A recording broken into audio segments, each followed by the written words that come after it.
All right, as is tradition around this point, I think we're going to get started just a little early. Hop into the game. Welcome back, everyone, to the archive. This is Game Archives.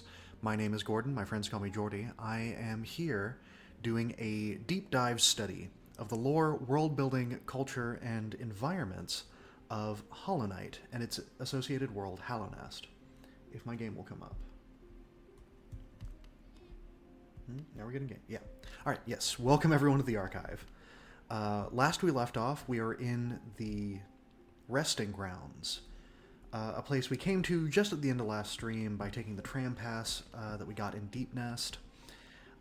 We spent our first amount of time in the Dream Realm, a place that we're going to be talking about at length as time goes on, and we met a rather unusual character.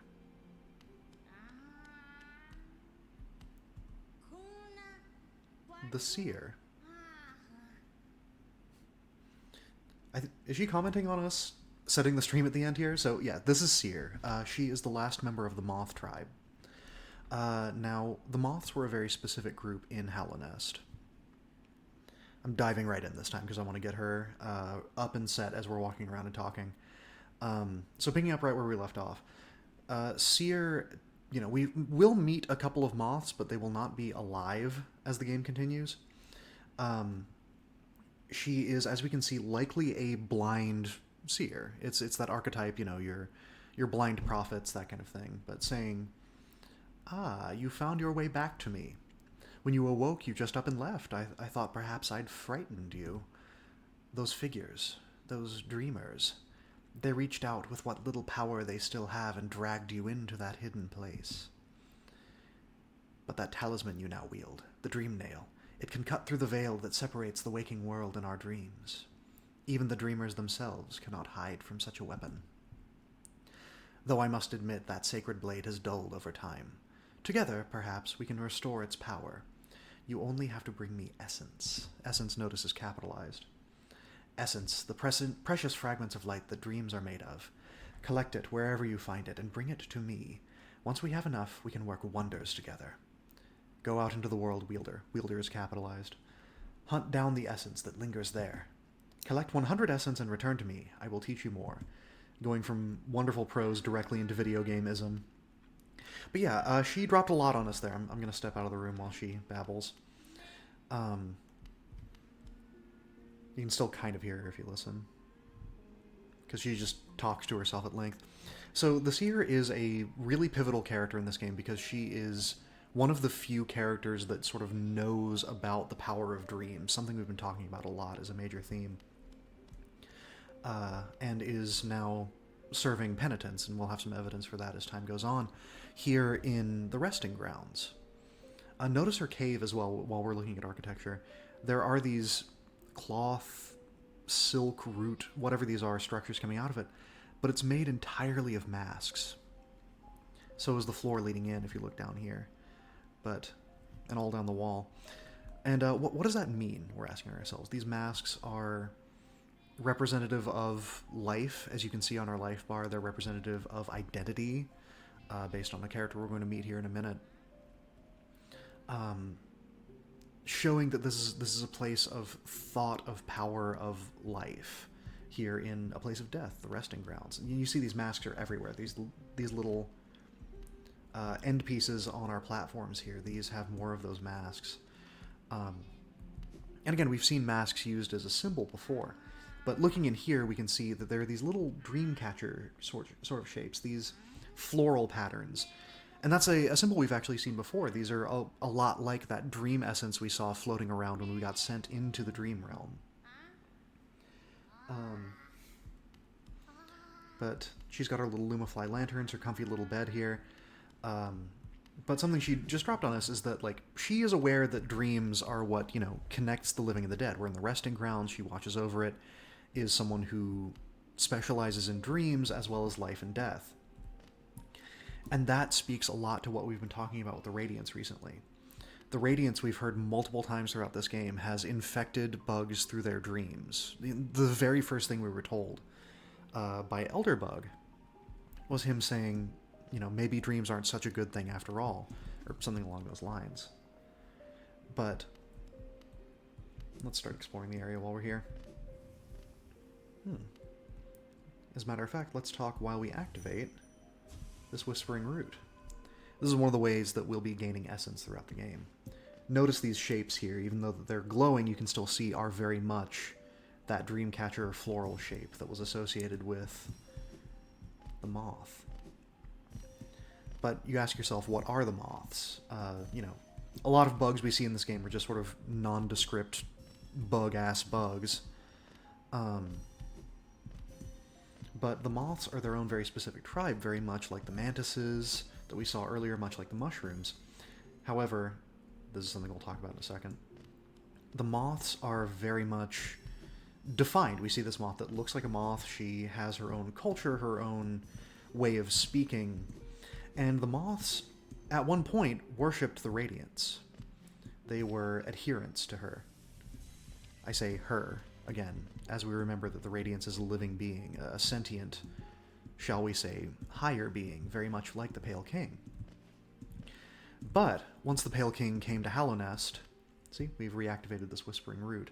And again, we see those spiral patterns on it. Spiral, again, being a symbol of soul, a symbol of focus. Once the Pale King arose, came to Hallownest, awakened these bugs, the moths flew towards a brighter, pale light. And that left a forgotten god. Someone who, in the Pale King's jealousy for other beings of power, presumably erased, took away, and the name was no longer spoken. However, in this world, when you no longer speak the name of a powerful being, like the Pale King, like the Radiance, even like Un, it affects the world still. Perhaps in the form of overgrown vegetation, perhaps in the form of a disease. A disease that affects you through your dreams. Moths being guided to the Radiance.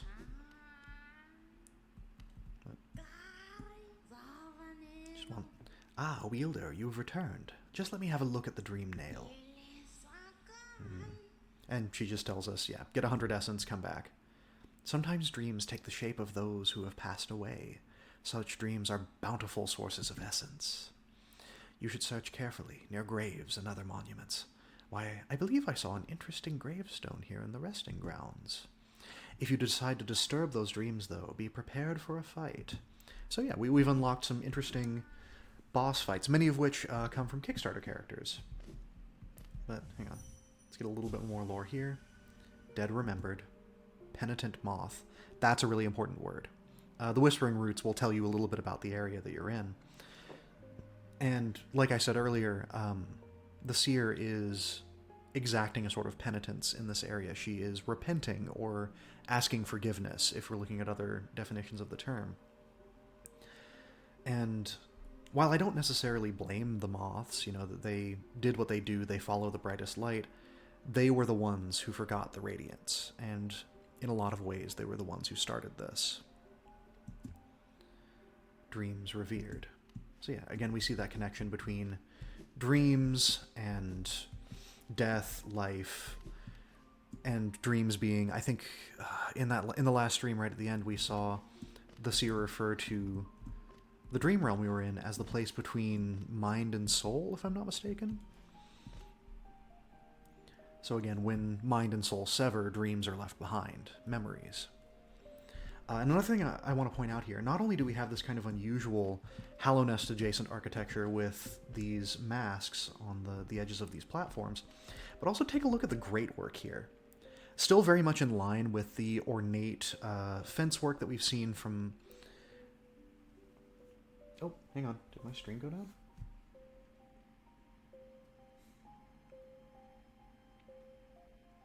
Hang on, a little technical difficulties on my end.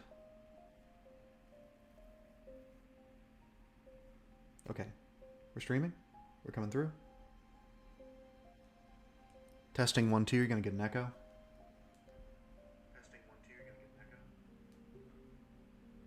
an echo. Okay, yeah, alright, wish I had any chatters right now so someone could tell me what's up. Hopefully this saves for the VOD. If not, I may just try and stitch the files I have together. Hopefully it should all save in OBS, though. But yeah, this is the sort of ornate great work that we're used to. But notice the shapes, very different from what we're seeing in, say, the Forgotten Crossroads or the City of Tears. Specifically, the shape in the middle, this elegant curving metalwork here with that bright spiked corona on the top of it. Corona, I mean like the sunrise. This is me talking to YouTube when the VOD goes up. This, I think, very much is reminiscent of the Radiance. This is representing a very old place that we're in, likely from the very beginning of, if not even a little bit before, the Pale King's reign. And even though something like the Radiance was forgotten, we still see... Oh, glad I got that Lumify lantern.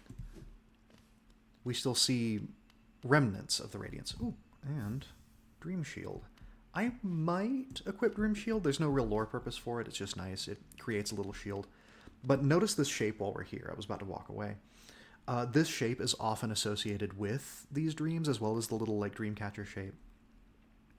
But this floral pattern I find very interesting. You could also read it as a sunburst.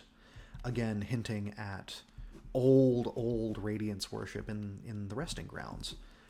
Which is kind of interesting thematically in this game. That notice while we're here, we're seeing a lot of things in stasis. Things that the Pale King locked away to be kept this way forever. Even winning... Oh, there's no pit here. It's just sort of a divot. Even winning maybe a Pyrrhic victory over the Radiance. But keeping things in this half-life. And the Radiance, by proxy, is very much about things turning over. Becoming something new. Yeah, I've unlocked the Stag Station here, haven't I? Yeah, our buddy's here. The big guy. What does he have to say? Oh yeah, he is upset about the tram pass. That pass you hold, is it not for that ghastly machine, the tram? I hope you're not thinking of riding on that grotesque contraption. The thought a mere machine could attempt what we stags do. Foolish. Very foolish. The Resting Grounds. Passengers would come here to conduct rituals for those who had passed on. Not anymore, though. Perhaps the dead conduct their own rituals now. Ominous as always, big guy. Thank you.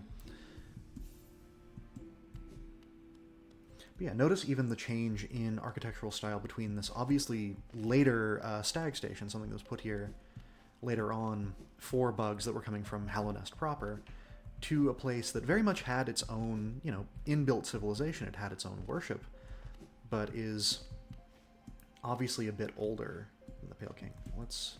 hang on. Gotta gather some soul somewhere, because we can see that's a place you can desolate dive. Let's desecrate some graves while we're on our way. Now we can read this without being attacked.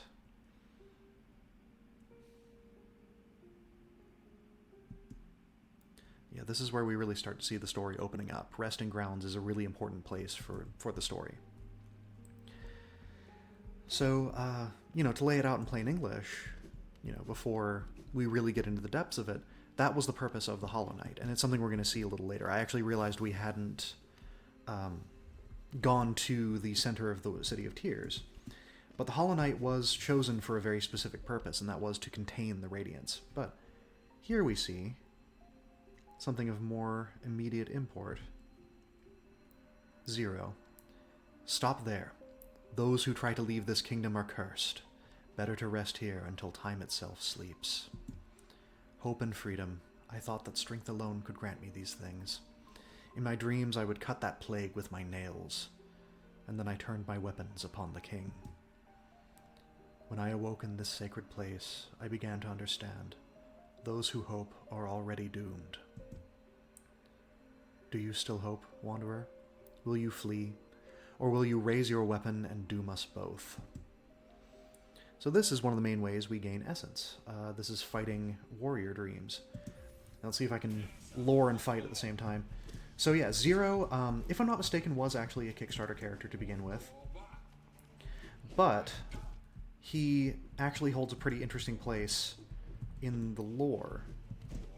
I'm missing him all over the place. But, and one thing about these ghost fights is they really don't give you time to breathe. Like, if you want to heal, sorry. But, 0, not one of the great knights of Hallownest, but very much seemingly a high-ranked warrior, someone with this fun armor and funky cape, or shell, if that's his skin. Alright, here come more nails. Ow. But that is, again, we see some relationship between dreams and the Radiance. See, Zero being this zealous, loyal knight, saw that even in his dreams he began to cut through the infection. He was someone who wanted to help very much. Let's not get killed by him, shall we? He allowed those dreams to take root. Those dreams of... Oh, we got him. Notice all the dream seals again. Those dreams of wanting to fight the infection, to change the world, do something different, and found that that led to his own death, his own madness. The way the story goes, to my knowledge, is that he, seemingly from the outside, lost it. He turned his weapons on the Pale King himself, which led to his immediate execution. But that also brings up something interesting when you think about it, is here in the resting grounds, he has this place of honor, this gravestone, which is a very un-Pale King-like move when you think about it. The Pale King is someone who keeps a lot of secrets, someone who doesn't tolerate dissension in the ranks. But I like to think he understood that Zero here was pure of heart, a good person when you get down to it. I can see now. Those who turn against the king are doomed as soon as they raise their weapon. Do not call me traitor, simply call me a fool. I know you will not flee. Wherever you go, I will be watching. And what we're doing in these fights with ghosts, now that we have the Dream Nail, we can sort of see this in-between place. And these ghosts are, doing ghost stuff. They're dealing with unfinished business. So, what does it say? Yeah, cursed are those who turn against the king. So not only, it's a place of honor, but also a warning. It's this double-edged, kind of backhanded thing from the Pale King. Again, notice the cobbling of masks while we're here. Again, maybe representing life lost, representing the memories of those lost here. Sort of like when you go to a funeral and they say, oh, it's a celebration of life.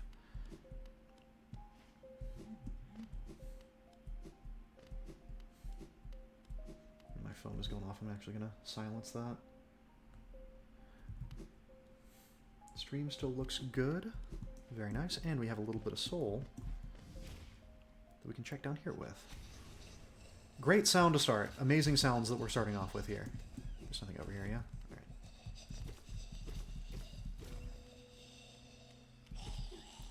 These guys... Ugh. Hang on, see if I can... Sleep, light, sleep. So, yeah, if we can get proper Dream Nail shots off, we can actually read some of the surface thoughts of these bugs. These guys are very interesting. These mummified husks that we're seeing here. Okay.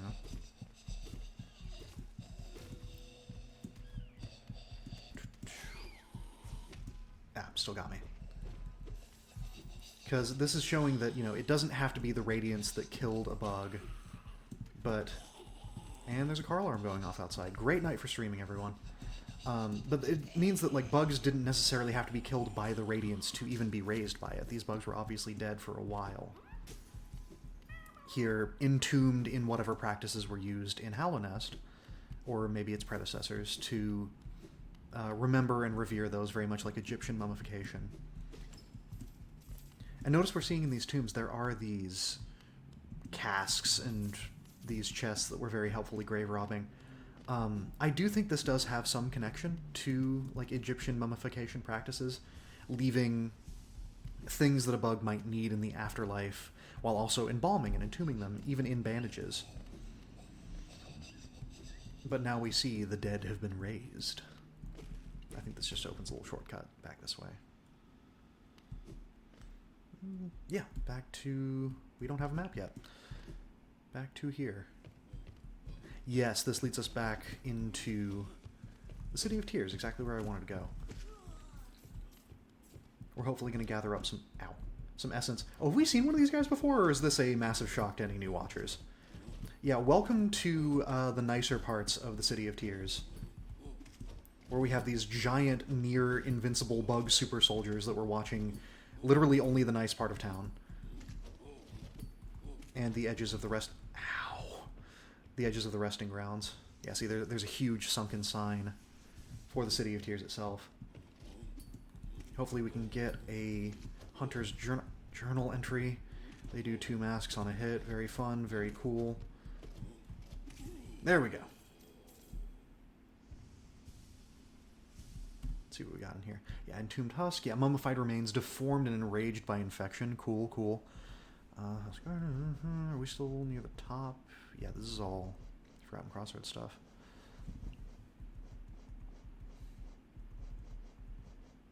Oh yeah, the Mossy Vagabond. Lazy, portly mosskin, easily swayed by others. So that was what we saw last time with that preacher outside the fungal wastes. Speaking of, let's get through the fungal wastes. Dirt carvers, carver hatcher. Great husk sentry. Yeah, animated remains of a great sentry, the most elite of the city's guards. Wields a great nail and shell. Its powerful attacks cause heavy damage. You're telling me. And Zero. Oh, we get some good quotes from the Dream Warriors that we fight. Lingering dream of a fallen warrior, executed for crimes against the king. A life defined by tragedy and triumph. A death marred by sorrow and regret. A spirit burdened by sins and memories. Better to wander the world than be cursed with glory. That is... Yeah, that again just speaks, I think, to Zero's infamy.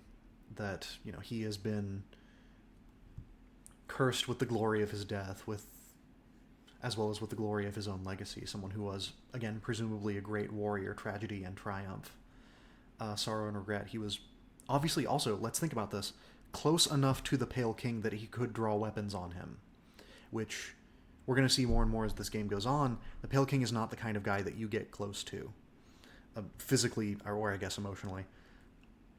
But yeah, Zero was, shall we say, a knight of great renown to steal the title from someone who absolutely doesn't deserve it. Yeah, this guy was well known. He was burdened with glory. And that also, again, I think speaks to me, I think, when it comes to the Radiance. Nice. Shortcut. Shortcut unlocked, Souls-like. Ooh, the Blue Lake. Lovely. But yeah, I think that speaks to... What was I talking about? I gotta regain my thoughts. That speaks to the sentience of the Radiance again. That being, the Radiance took someone over, kind of maybe instinctively knew that it was near the Pale King, its enemy, and immediately lashed out. So notice we can swim here. Look at our stupid little gingerbread man body. Always fun to see. Excellent, excellent. Love it. Fantastic show-stopping. But yeah, if you're wondering what the water is that's coming down in the City of Tears, it's not actually rain. It's... Come down here. Get over here. It is water from the Blue Lake.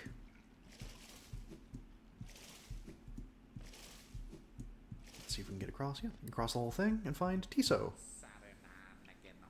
Yeah, what a calm place. It's action I want. Vicious and deadly battle. This serenity is a bore. So peaceful. So dull. Yep, Tiso continues to just be Tiso. We're going to see him a little bit later. In fact, yeah, we do not have the ability to cross there yet, but we can go over here.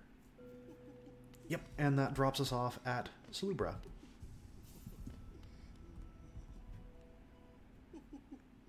Everybody say hi to Salubra. So Salubra is weird. I don't know what she is or who she thinks she is, but she's got that fortune-tellery, sagey, kind of incensey place vibe to her, which I do enjoy. Big auntie energy. And the long, ooh, you surprised me. Hello, hello, come in, sweetling. Come in and make yourself at home. I'm Salubra, and this is my cozy little charm store. Did the townfolk out there tell you to come and visit me? Yes? This is a lovely little village, isn't it? She has completely lost it. Warm, intimate, and full of life. What were we talking about? Oh, yes, charms. I can see you've started your own collection. Very nice.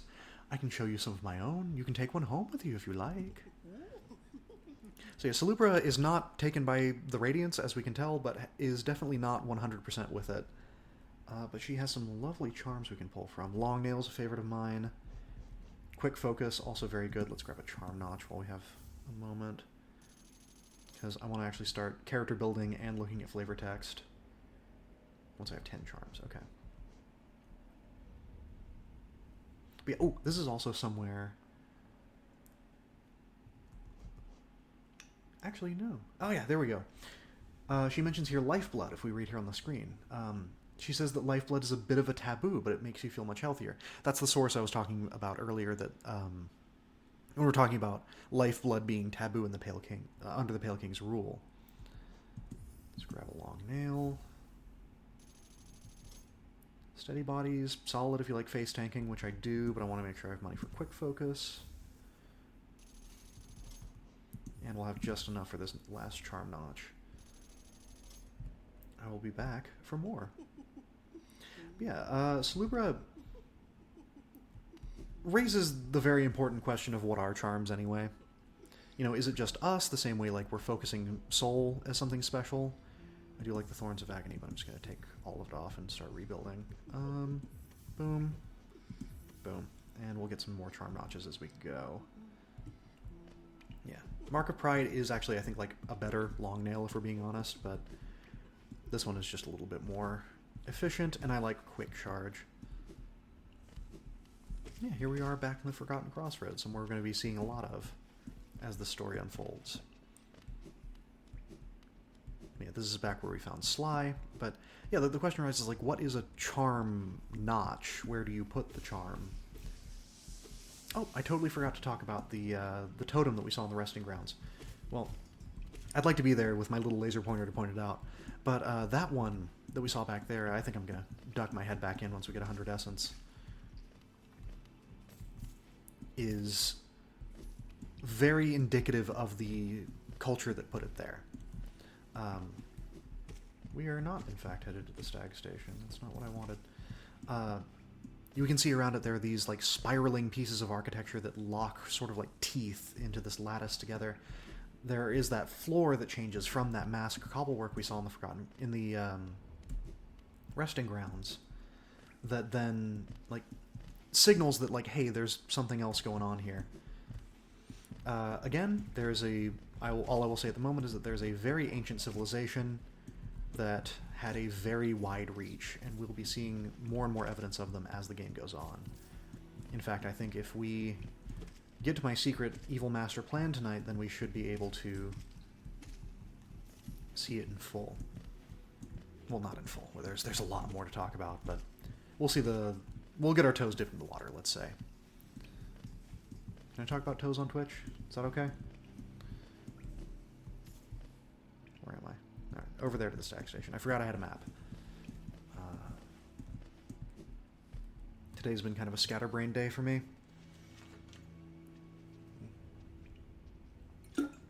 Oh. Heard that big loud gork in my water bottle there. We're ready to go. All right. These guys are a lot easier now with our upgraded nail.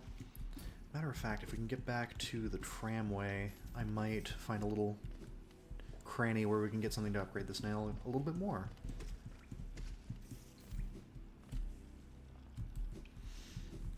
Oh, excuse me, sir.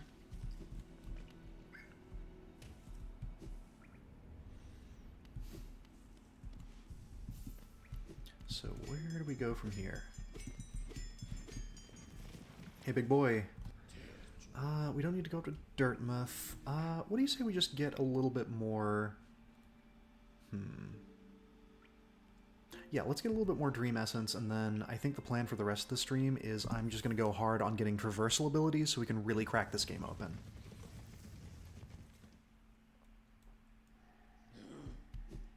And that involves us going all the way back to lovely Greenpath. And yes, we need to get down to the Stone Sanctuary. So down almost all the way to the right, like we're going to the Hunter, down again, and then take the next right, down right, I don't know. But welcome back, everyone. Enjoy the ambiance, enjoy the music. Ooh. Enjoy me falling for the same trick for the absolutely 10 millionth time. Have I gotten this? Yeah, I have. Ah. Ha ha. Ha ha. Alright. Throw that into the nice, relaxing, chill, long play. Yeah, then we just start heading right. Because we are drastically short on traversal abilities at the moment.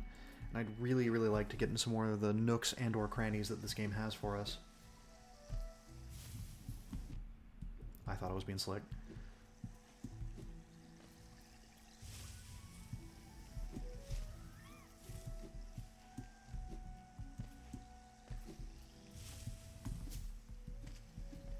Also, let's take a minute to take a look at these walkways. I don't think we really gave them a fair shake last time around. Love that quick charge. That feels so nice. This is a really, really interesting combination of Hallownest and Greenpath architecture. You see those big, naturalistic, stony arches with they almost look like archers' windows. You know, those slits you see in castles that you could just barely get an arrow through that keeps archers protected. I don't think this is a defensive structure, but that's what it brings to mind for me. But you've got your standard Lumafly. They almost look like gaslight, streetlight lanterns. And this odd vaulting we see along the bottom as well, which I think speaks to me as maybe something that had been. It looks almost ruin-like. It looks very old. Maybe something of the Moss tribe that has been repurposed by people from the Forgotten Crossroads from Hallownest. Something along those lines. That's just what it strikes to me. We haven't opened up the other part of the City of Tears yet. There's a lot to do, so I'm kind of bouncing around right now because my brain works great. Excuse me. I don't want to hurt the little moss creepers. I love the noise they make. They're precious to me. They are good. They're all that's good with this world. So yeah, let's, not that I'm not confident in my abilities, but let's take this bench over here. Again, I think I mentioned this a couple streams ago, but very Greenpath stone masonry that we're looking at here.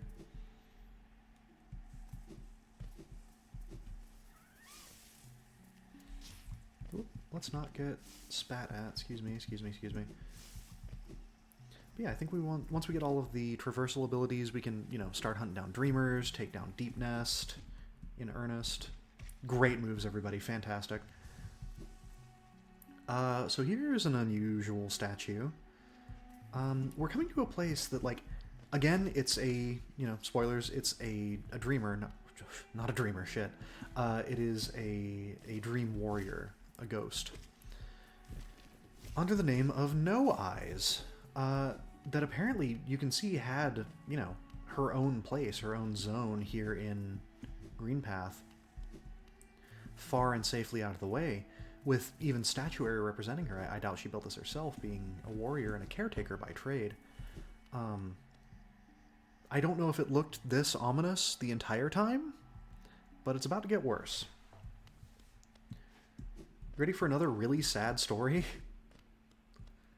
So this is the Stone Sanctuary. Look way there in the back. You can see this place just goes on and on. Again, with more of those vaulted Greenpath windows. Is there something up here? Full disclosure, I did not come here in my practice. I've not been here yet. I just knew it's here and I wanted to take care of it. Oh, hey. Stop that sound. Get ourselves a little extra health before this fight. Fantastic. I 100% forgot this was here. But yeah, this room seems dedicated entirely to a Mask Shard. For one, it's just kind of a video gamey thing. But if we think about it in world and take things way more seriously than we're supposed to, which I love doing, the mask shards are seen as these sort of arcane artifacts, especially during the High Hallownest period. Which, the fact that they weren't used, that you don't get them off of enemies, implies that they seem to work only for us. They give us more health and maybe no one else. But the shards at least seem to have some sort of significance. They had entire rooms built to them. They were locked off by gates and structures. That there was a value there. And I can't speculate much more on what that value was. Excuse me, can I dream nail this guy? No. let's just get on with it. I do love her design. But yeah, this is No Eyes. My child, can you still see? Please, don't hurt me. Can't sleep with your eyes open, little one. Can't dream if you're still breathing, little one. Precious children, you speak such loathsome things as you sleep. Your claws scratch and scrape. Precious children, a monster has come for us in the dark. Will you sing for me? Let's challenge her. So yeah, No Eyes had a really interesting reaction to the onset of the Radiance. I do not remember how to fight her. I have not practiced this. Full disclosure. It's not fun though, but take a listen to the creepy lullaby. Very important for any kind of horror fiction. Yeah, it's presumable that No Eyes, first of all, wasn't always her name, but that she was in charge of taking care of infants, of children. Whether that was as a warrior charge or as a caretaker, or perhaps both. This is such a weird, uncanny boss fight. She was obviously, like I said, highly respected for it. Likely was taking care of a lot of, let's call it, precious cargo. Let's stop teleporting around, shall we? Because I'm a little tired of this. Like, tired of that. And that. And that. I might die. Fantastic, great work. It's tough to do lore and play a boss fight you haven't practiced in over a year at the same time, even if it isn't a super hard one.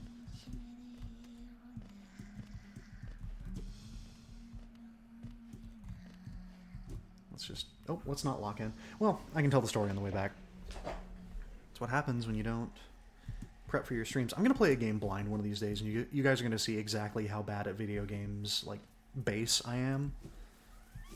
As if you're not seeing it now. Where am I? Don't shoot at me. Stop it. Everybody stop. Everyone be nice to me.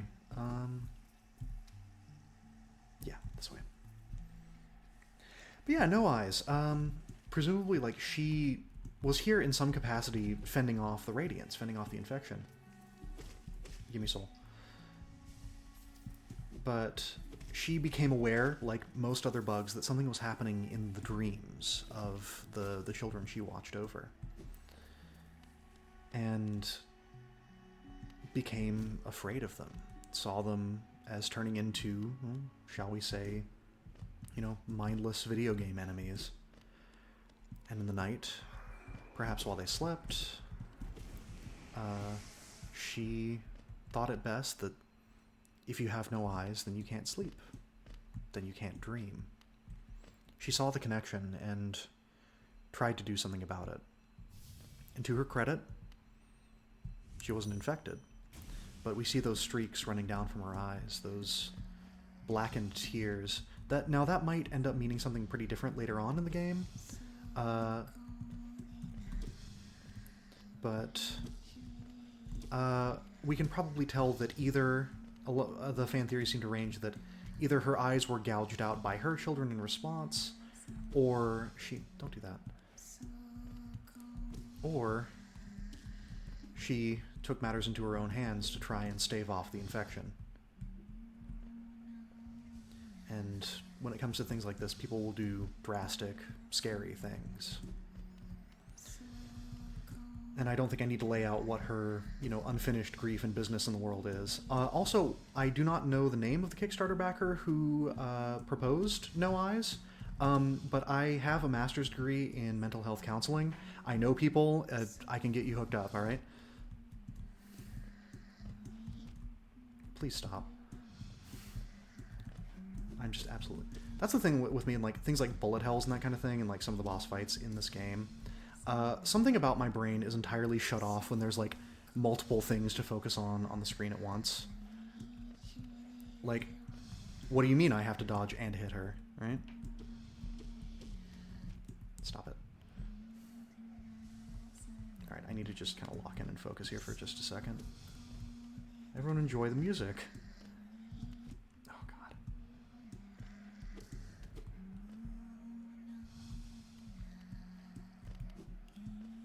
I am remembering I did actually have some trouble with this one just because, like, it's deceptively difficult for me.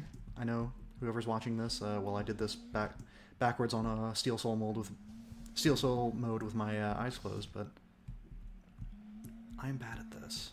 I'm just gonna beef it again real quick for the content.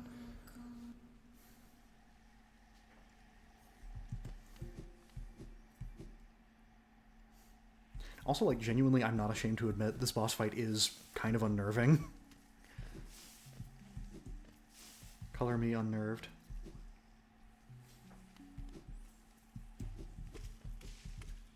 Cool. Got a little bit of soul going in.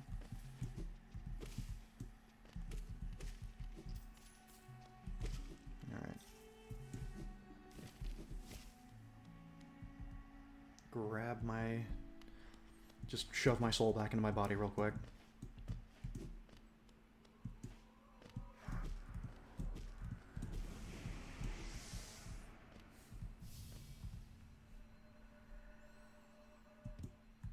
And again, a lot of these warrior dreams, they perceive you as whatever they're afraid of.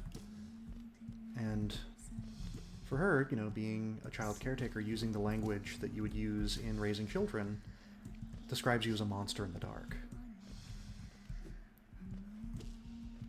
Oh, and yes, these projectiles are not cast by her. These are presumably the ghosts of children. Welcome to Hollow Knight. Just gonna run directly into that. That's strats. That's a pro gamer move.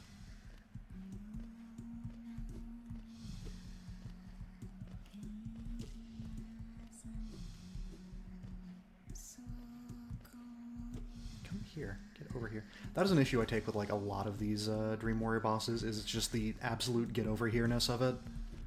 Come here for a sec. Alright, get over here.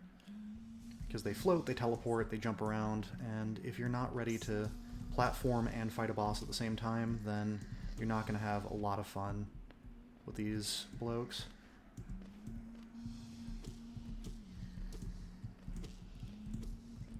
Really just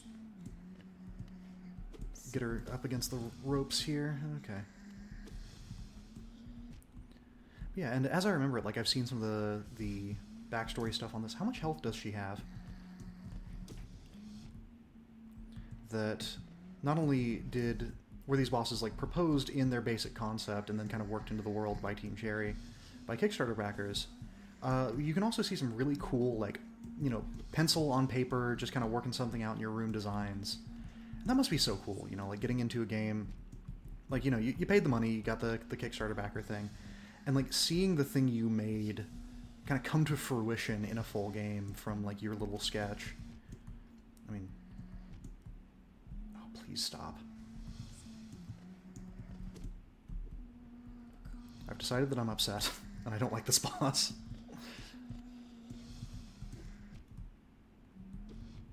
Please leave me be.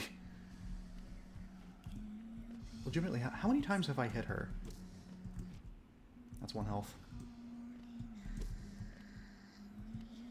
We come back from these. We win these. We absolutely do not win these. Oh, man. Is this good content? Is this good? Do we like this? I say to no one in the chat.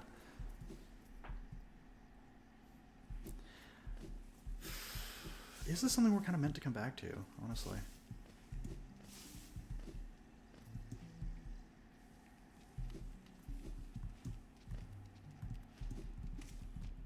You jamoke. Alright. Can I say that? Is that chill?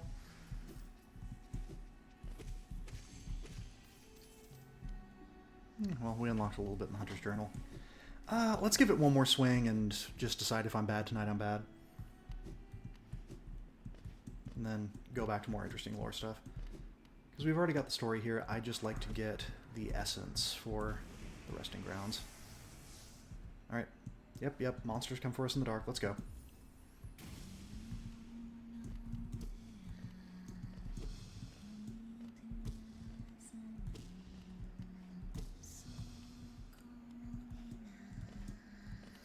I think the trick is it's just the Dark Souls thing. It's patience, you know. Look for an opening, get a couple hits in.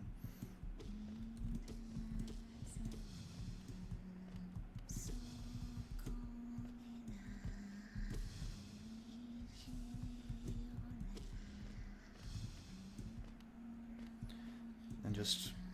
It's also very much in that kind of damage sponge school of boss fighting. Just hit them 1,000,000 times. Expect every hit to be the last one. That is one thing about this game versus like other more Soulsy games and the way that this one is that in those games you have the luxury of a health bar. Like pretty much everything tells you like, hey, this is what you need to do in order to meet the brief and kill the boss. This one you're just kind of whacking away until something happens. Don't take that out of context. No one clip that. And that's just when you can't really get out of it. Yeah, just stay patient, heal, got quick charge. Just going to take that directly in the face and fall into the spikes. That's my favorite combo. And the weird thing is, like, you kind of get keyed up. You expect the boss fight to get harder, but she just is continuing to teleport around. I don't know if there are more... if there are more projectiles, but... I think, like, the thing is, I just get impatient. Like...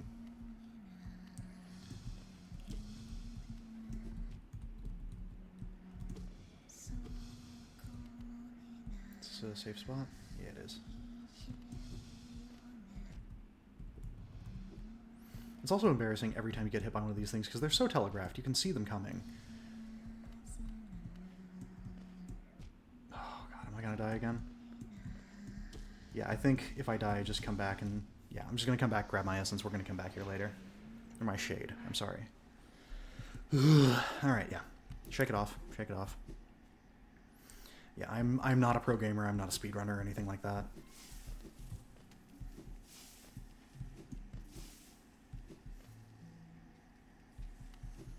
But if we want all of that juicy lore and story, we're going to have to fight all these guys, and I personally do not very much care for... Come to think of it, really any of the boss fights. Like, they're cool stories, they're all very interesting, and some of them I find to be really interesting characters, but the actual mechanics of it I am not entirely here for. Let's get back to the parts of the game that I'm good at. Quick little detour into Green Path for no reason. Ah, it wasn't for no reason. We told a sad story. That's what this game's for. See? Getting impatient.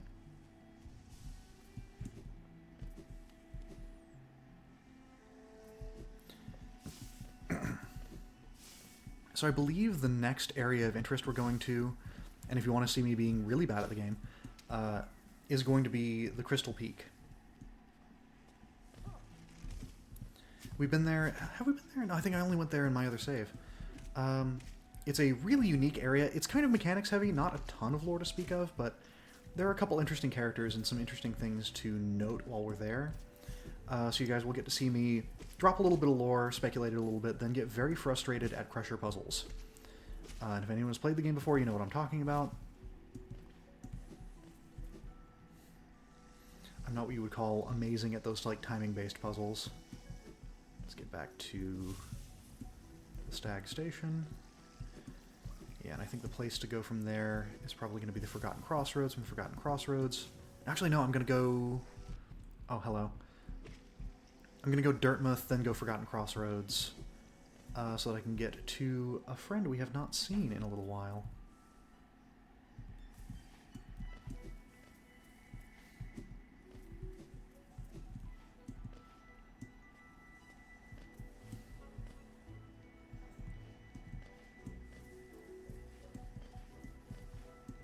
So I'm in that dilemma. I didn't have dinner before I started my stream like I usually do, and I'm starving. But also, you know, you don't want to snack on stream. This is not a mouth sounds ASMR stream, and I don't want to turn it into one. Always bring your water, of course. If you're going to be talking for the length of an entire feature film, make sure you have water on hand. But you know, if I was in here with, like, I don't know, some pretzels, some Sour Patch Kids, that would not be a good auditory experience.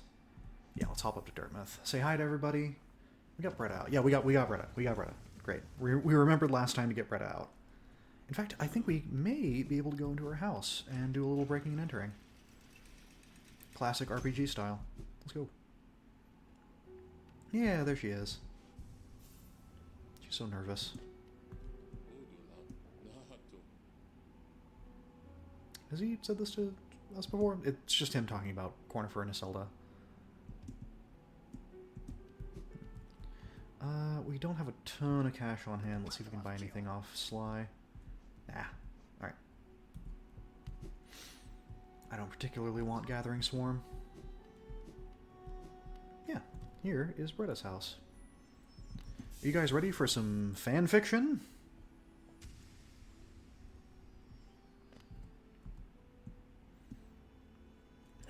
Let me get my reading voice on. Here. The White Savior. The maiden woke in darkness. Confused, she reached out. Sharp brambles jammed at all sides. Burning acid bubbled close below. What nightmare had led her here? What hope of survival remained? Doomed, she thought herself, and to despair she fell. Until a light bloomed far in the distance, a bright glowing spot fast approaching. It swept majestic about the thorns, leapt above the burning waters, and dove towards the maiden. Coming close, the form revealed at last, a beautiful being, sharp horns gleaming white. Arms reached out for the damsel, gathering her up, grip firm in our, remember, our tiny little potato arms.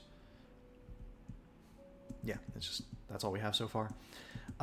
So yeah, she has sort of a complex about us. Notice that she's not been in town that long, but has already made a very impressive doll of us. I mean, we appreciate a little bit of thanks, but this is maybe a bit much. But yeah. Also, a quick lore thing to note in there is... I want to see if I can do something real quick. Yeah, real quick before I start talking. First of all, thank you, Hallownest Seal. Should hop back by Lem sometime. Wrong button. Is that not the right... I have Desolate Dive, don't I? Ah, whatever. I'll need to remember that later, I guess. Oh, it's down and... Oh, God. I'm a fool. Worry not about me, I am but a fool. Once again, let's kill some native animals that have $2 on them. Also, we've been up here, yeah? Okay. No, we have not. Get some secrets while we're here.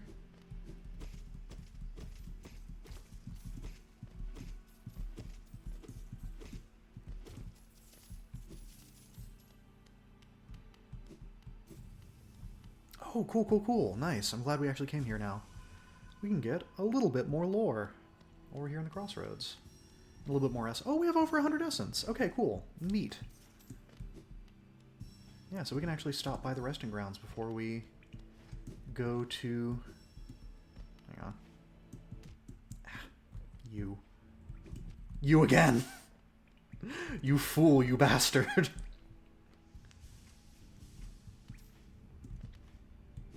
Nice.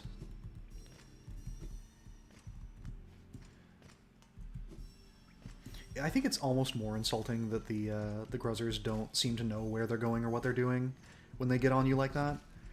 Because it's like this absolute, like, brainless behavior that they still manage to absolutely flummox you at every turn.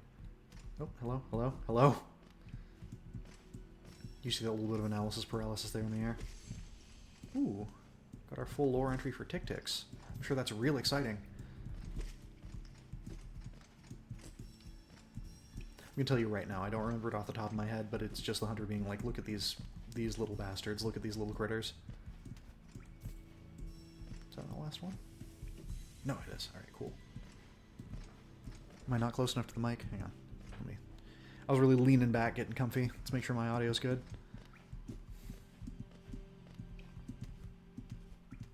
We're about an hour in on the stream. So yeah, I think it's about high time we get around to getting to business. Twisting paths, traveling masses, vessel sealed. So yeah, all that really applies to us while we're here is that... Is this the right room? Yeah. Yeah, hey guys! Hey baby boys! Yay! Hey fellas. Great place. You feel so safe here, you know, and this guy throws money at you. And a little something. But yeah, all that I think really says to us is that the Forgotten Crossroads, like, very much used to be, like I was saying in the first stream, this, like, huge center of, like, commerce. Grub Song. Ooh, I do want Grub Song, especially for the puzzles later. We're going to take a lot of damage. Thank you. 420, nice. But yeah, this used to be, like, kind of like a thriving economic exchange, as well as home to this weird, solemn, holy place. Like, this was kind of an important area before, you know, everything went sharply downhill. As a matter of fact, do I want to waste time and go back to Salubra? She's all the way... You know what, we can just circle back around from the resting grounds, maybe? Yeah, and that would bring us up toward... Yeah. Alright, I got plans. Plans on plans. Let's go. I just wanted to get Grub Song and a little extra money, and maybe we can get that new Charm Notch. Okay, no one yet. Just wanted to check. Keep your head on a swivel. You never know. Back up, back around, through here. Hey, Bretta. Bretta, you have a very unhealthy relationship with us. Fun reminder for everyone in the audience. When you start writing sort of romantic fan fiction level writing fully about a real person that you know, it might be time to get honest with them about your feelings, or maybe address those with a licensed professional, one or the other. And, you know, it is very sweet, you know, how she sees this glowing savior, you know, this mysterious guy that... He's just a little guy. Sorry, pronouns proper. Just a little guy. Let's go to the resting grounds while I'm nattering. But, you know, when you have one interaction with someone like that, and they're nice to you once, and you believe that they are your savior that has changed your entire world, that might speak to some insecurities on your part that, while are completely valid and understandable, also may require some work. Hey, Sierra, what's up? I'm going to send Bretta to therapy. That's what I'm doing. Yes, we have 100 essence. Already you've collected 100 essence. Quick work. Things come naturally to you, don't they? No wonder the dreamers tried to bury you in that old dream. Perhaps you frightened them. Or perhaps, being prisoners themselves, they desired your company. In any case, you have a long way to go. Take this old trinket as encouragement from me, and return when you have collected 200 essence. So yeah, we just get a little Hallownest seal for now. But I wanted to get here, because that puts us in a very advantageous location. I believe... Oh, I don't have the map. Well, hang on. Real quick detour up to Dirtmouth. This is a real organized stream we got going here. Oh! This is something I want to talk about earlier. Again, organized. This is what I was talking about. This shift in architecture where we start seeing these spiraling, interlocking patterns. That is Ancient Civilization 101, if you want to spot them. And of course, the soul totems. Oh, I'm dropping some frames on my end. I hope the stream's coming through okay. Where are you? Where did I literally just come from? Not here. I keep thinking I have the double jump because I have it in my other save. We're hopefully getting that tonight. That's the plan. That's the idea. That's you. There we go. There we go. Got turned around there for just a second. Yeah, if I'm ever wandering around aimlessly and bumping into walls, then I have definitely not eaten before the stream.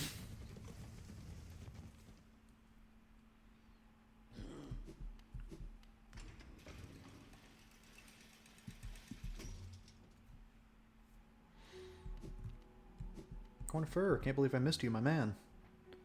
Or, Iselda, sorry. He's not here. He's elsewhere. Resting ground's still pretty cheap above ground, so notice if we ever miss Corn Fur, we can just come up here and get that. Although we're a little shorter on money than I'd like to admit at the moment. Hopefully, I don't remember how much that Charm Notch cost. I'm racking my brain here and I don't remember. Ooh, but if we go for the double jump tonight, then I will be able to... Or do I want to improve my nail before? See, this is weird. I don't have a chat to throw to. I'm like, hey, what do we do, chat? I'm just sitting here thinking. Let's get to the resting grounds, see if we can get to the City of Tears, unlock that. Then maybe we can get to the tram, although I don't have trams unlocked on my map. Oh, trams are easy to spot, though, on the map. And then we're going to be doing things a little bit higgledy-piggledy, but I think we're going to be okay. Here we go. Here we go. We're back on it. We are so back. We're so back, baby. Memorial to the Dreamers, which we saw earlier. But yeah, I think once we get all of our movement abilities down, we're going to start hunting some Dreamers. We're going to find some people and kill them in their sleep.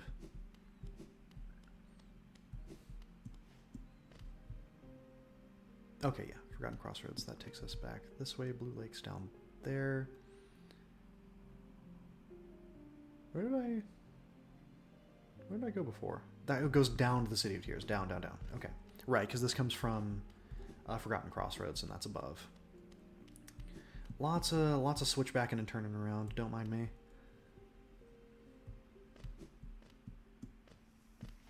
This is a game where you're supposed to feel a little lost. I'm just providing you with that experience.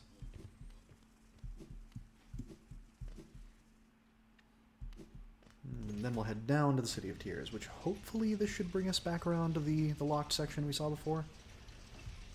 Hopefully. Perhaps. Yeah, we're way over here. Okay. Shoot one for good luck. Let's go. Ooh, have we seen these guys before? No, we have not. So here, we see the Hallownest Bourgeois. What we're going to see a lot of in here are upper-class bugs. It seems as soon as these bugs had a formalized system, they developed class disparity.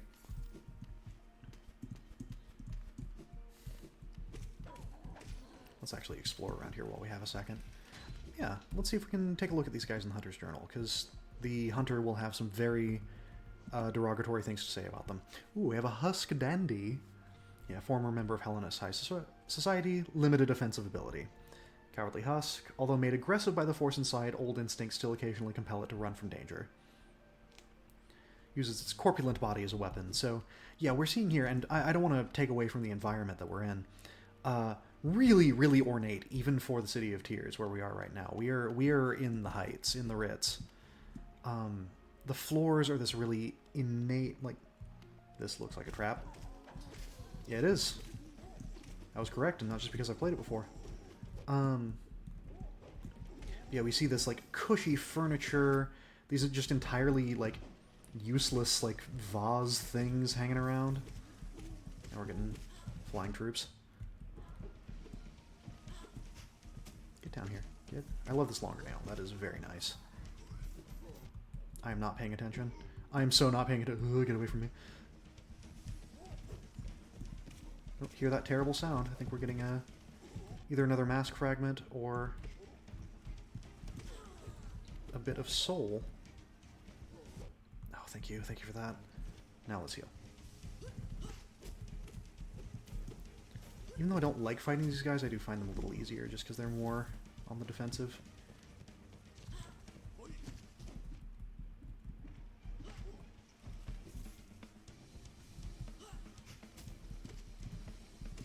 Pure skill. Alright. Yeah, it's another vessel, soul vessel. Again, notice that it's sort of kept in this heavily guarded, important-looking place. I like to think that the bugs put some sort of value on it, maybe not knowing exactly what it was, but just, hey, here's this weird floating thing that makes a weird noise. It's got to be worth something. Or maybe people like Lem had more of an idea of what its value was. Like, you know, who were his customers? Does he know? I don't have the map yet. Open yet, and I gotta find a bench. But also notice, we're not too far from Lurien, since we've had the Dreamers added to our map. I would definitely like to have my nail improved. Excuse me, I just want to steal all your money and kill you, excuse me. You're being rude. Alright, honestly, where was that guy hiding? He's got it cornered. There we go. Man, I love to face tank. It's my favorite thing to do.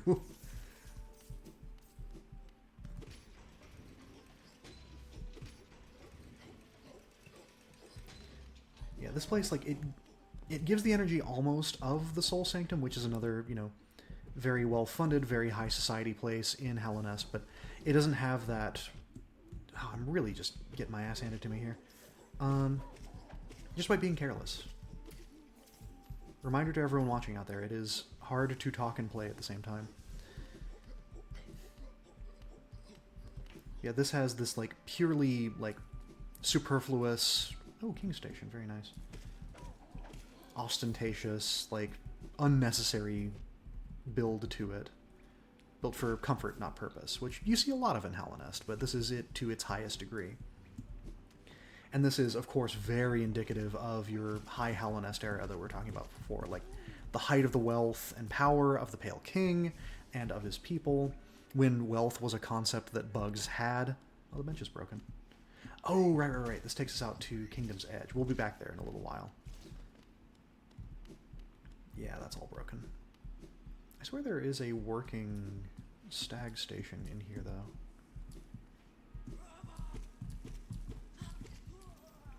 Excuse me. Yeah, this just walks us back to where we need to go, but...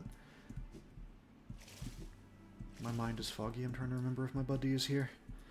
Ooh. Tonight's a weird mood. I'm sorry. Usually I try and put off this sort of professional, like, researcher, archivist kind of vibe. Not tonight. Tonight we're feeling a little silly.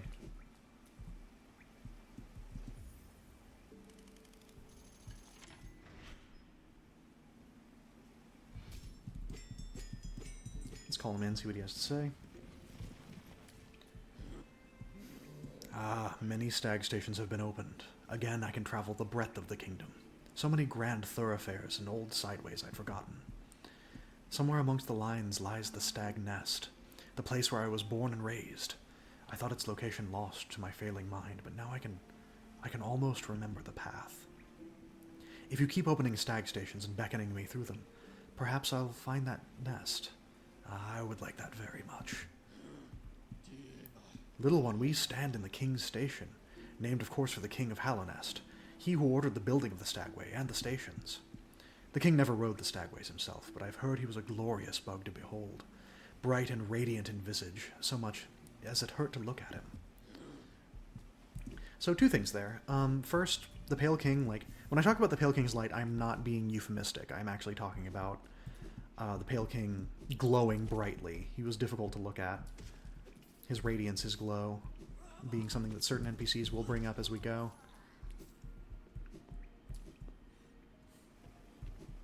Excuse me, pardon me, excuse me, big fella, I'm not here to beef with you, just trying to kill the rich. Bleep that.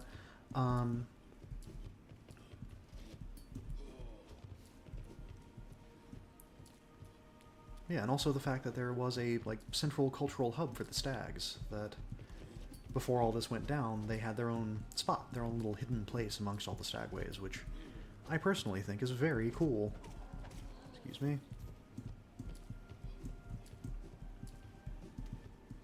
Trying to see if there's anything open up here. Again, notice, like, even from where we were in the city, oh god, in the City of Tears being a place of relative wealth, this is relative to relative wealth. Ooh, we can go in here.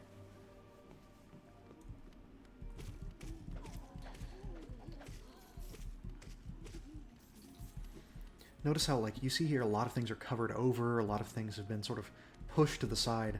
Again, just showing us that the radiance was not an effect that took very quickly. And, like, the richer bugs were trying to, you know, protect their possessions first and foremost.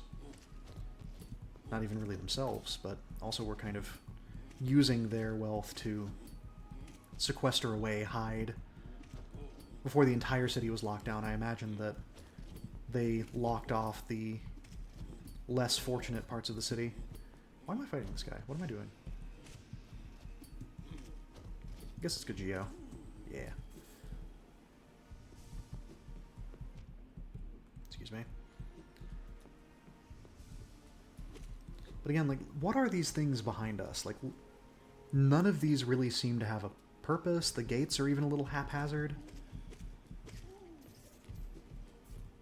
There's going to be more to see in here once we can traverse a little bit more. Oh god. Alright, well, good we got some practice. I shouldn't say anything. I should never say anything again in my life. I love the music in here, though.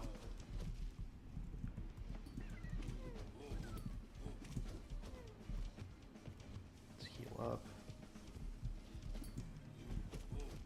Oh, the backswing. Backswing's real bad. You ever be in a fight and think, where am I going to respawn? Still one shot.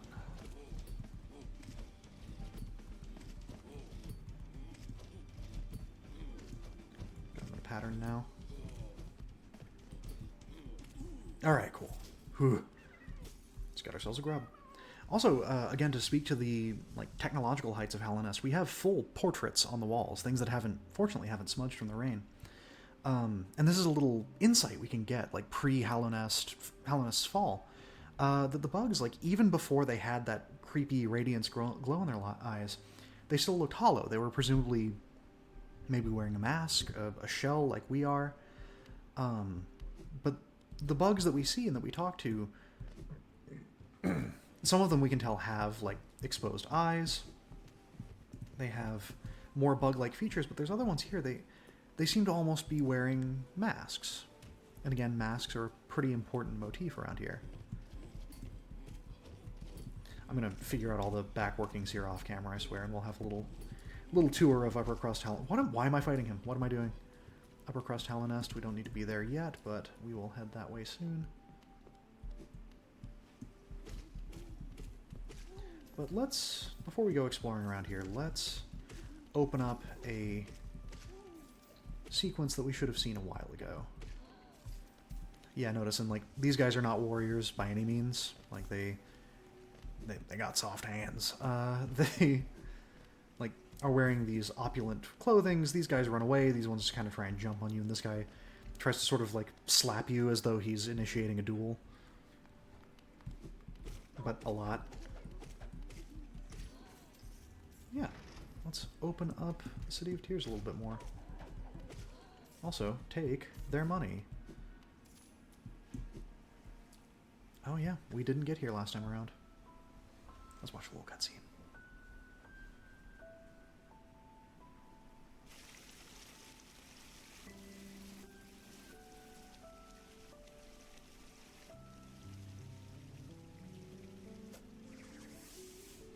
There she is. There she is. It's like seeing a celebrity. That little cutscene, it gives me chills every time. I absolutely adore, if you want Hollow Knight's vibes down to a T, it's that little cutscene. It's something that I think in my first playthrough really made me fall in love with the game. Is that's it. That captured the energy. But Hornet's talking. Let's see what she's got to say. Again, we meet, little ghost.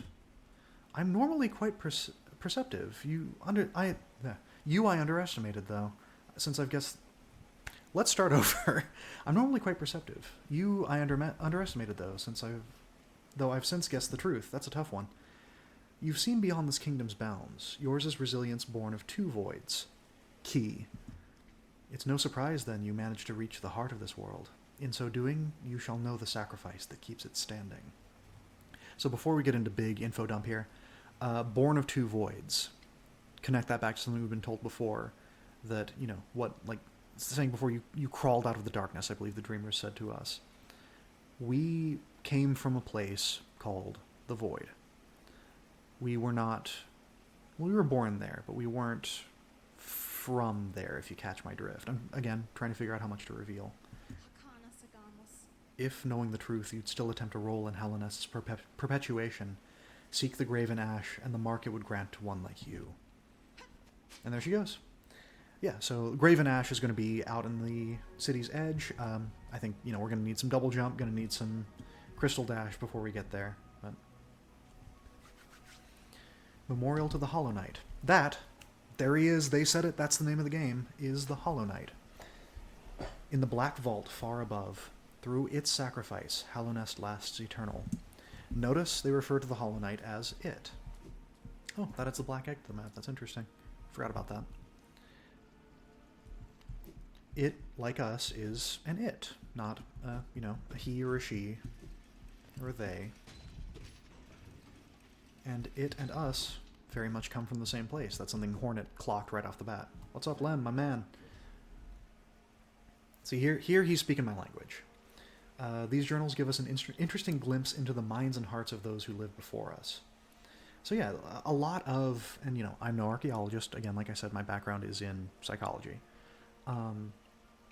but something I love to look into about archaeology, anthropology, that kind of thing, historical studies, is that like the coolest stuff you're gonna find. Of course, like it's amazing if you find like an Epic of Gilgamesh or something written by a king, but a lot of the stuff you find is people's trash. Like a lot of stuff I've seen from, I've mentioned before, like the Sumerian civilizations, Fertile Crescent, the cradle of humanity as we know it today, cradle of civilization, to be more accurate.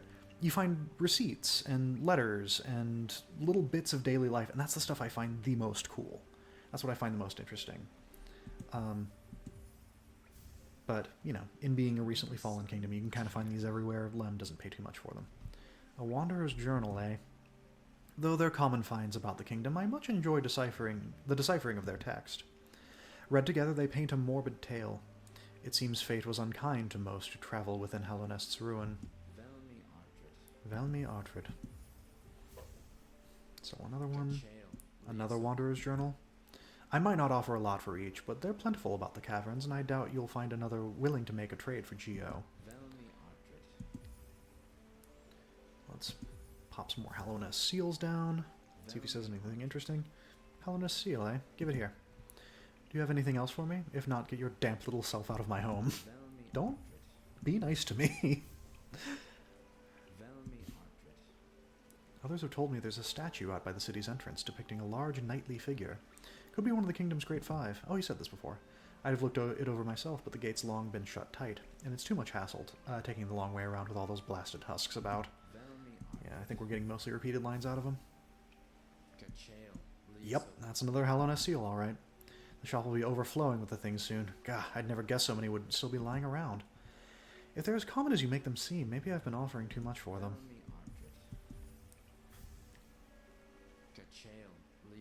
Pass it over then. Yeah, just generic dialogue.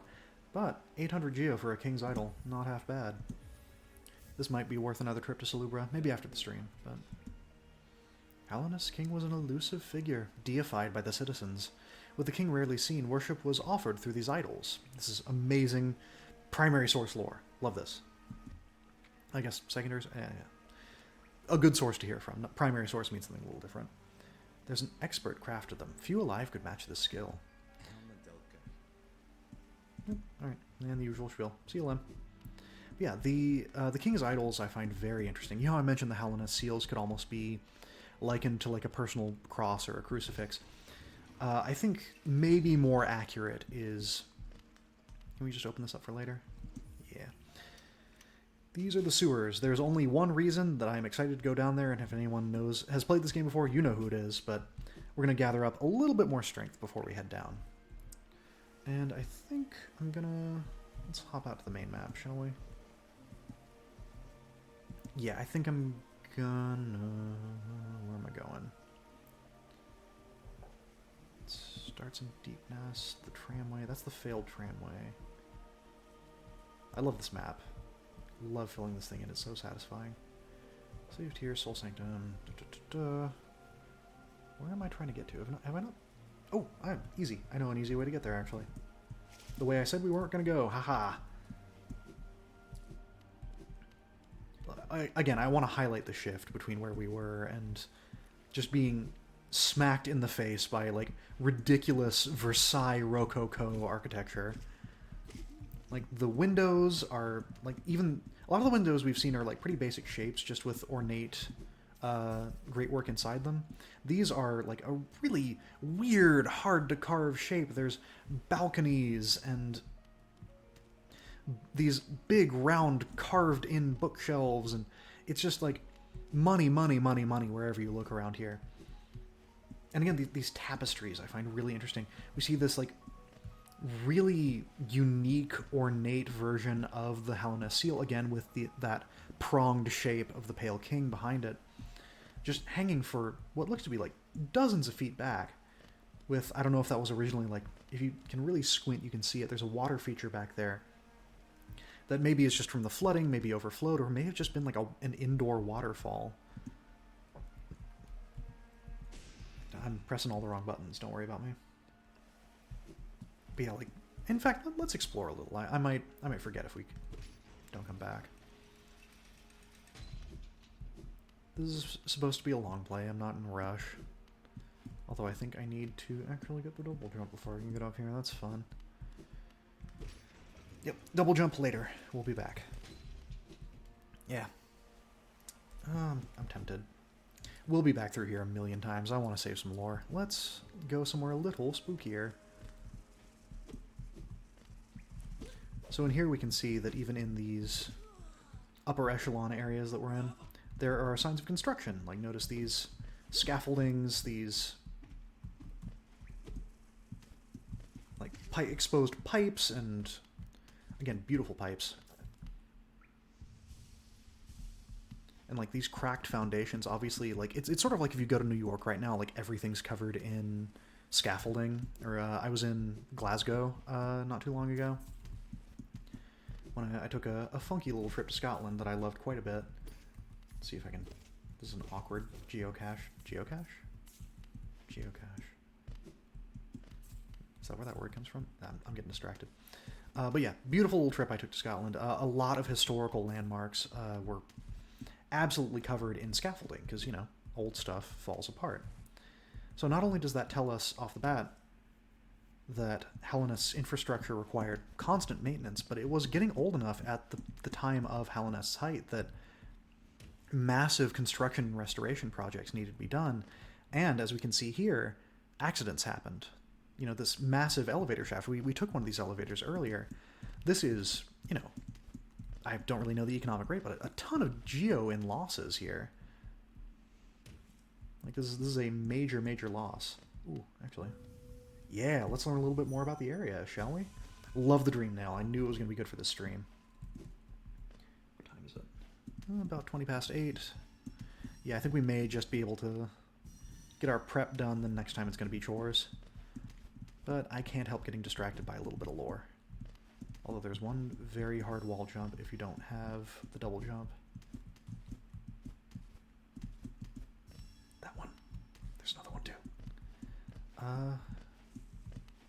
As you can see, my platforming is a little bit better than my boss fighting. It's not amazing, but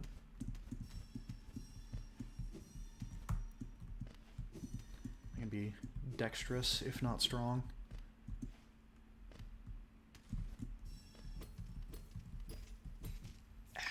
Well, I'm not jumping back down for that much geo. We got a ton.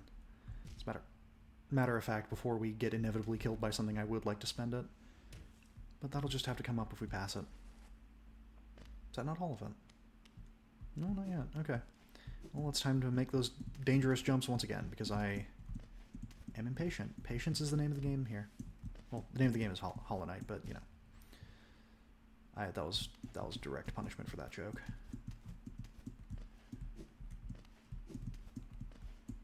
There's more up this way.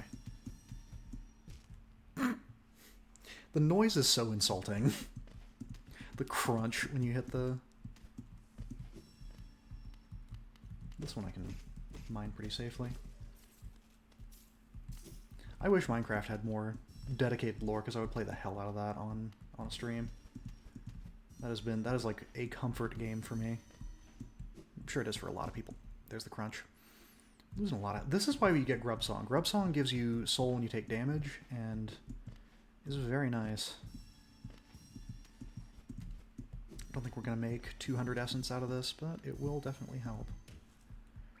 Also, a little game design trick that you see from time to time is when you're supposed to like collect a bunch of things in an area, have them like run up a scale. I think they do this with like red coins in Mario 64. Is that not all of them? Yeah, it is. You hear that dun dun dun dun dun dun dun when you catch them. It is a way to make it seem more exciting and incentivize players to collect the thing you want them to collect. Ow. I was just talking about not wanting to die with all this geo. But I can get back to it pretty reliably, and I know there's a bench coming up. Smack. Kingdom above. Palace below. Servant's path. That is some insight that I had forgotten about. This implies that, because spoilers, we're very close to the Palace of the Pale King, or what's left of it. Somewhere we won't be able to get to until we get a couple movement abilities, but that immediately implies to me that this was some kind of, like it said, servant's path. Still, unbelievably ornate, even for like a servant's entrance. But with how, like, secretive and out of the public view the Pale King was, it makes sense that there were these, like, sort of hidden pathways. I have 1 health. I have so much 1 health. You see that dodge? Ooh. Ooh. This is going to hit me and immediately take it away. No? Alright, cool. We live these. We survive. We survive these. Whoa. Just going to let that one do their thing. But yeah, also notice as we get closer to the Pale King's Palace, things get a little eerier. That grayness that overtook the area.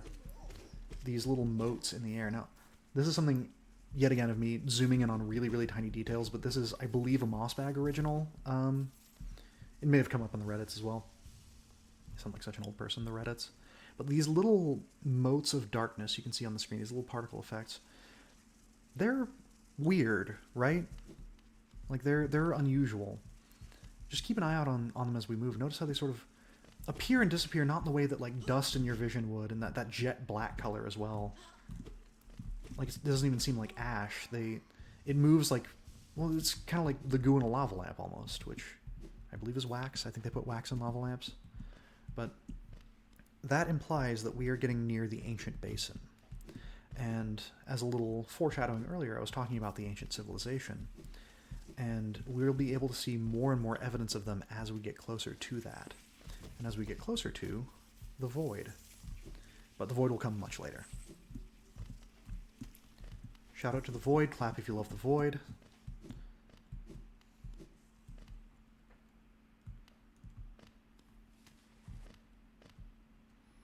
Alright, yes, we're back at the tram station. Exactly as planned.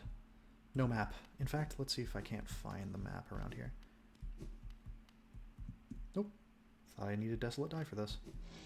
This is not where you go to find the map, but it is where I wanted to go anyway.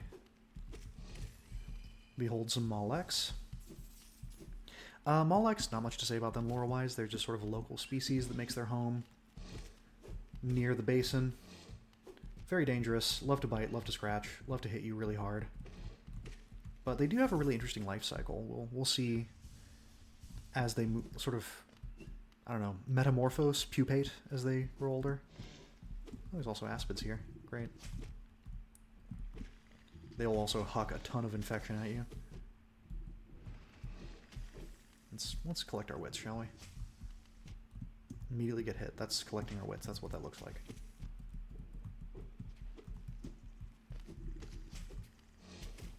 Cool. Yeah, it's a little lonely with an empty chat, but it's also nice just kind of... It feels like talking to myself. It feels like just sort of chattering along with whatever lore I'm obsessed with recently. This is... Okay, glad I... Hey! We almost missed her.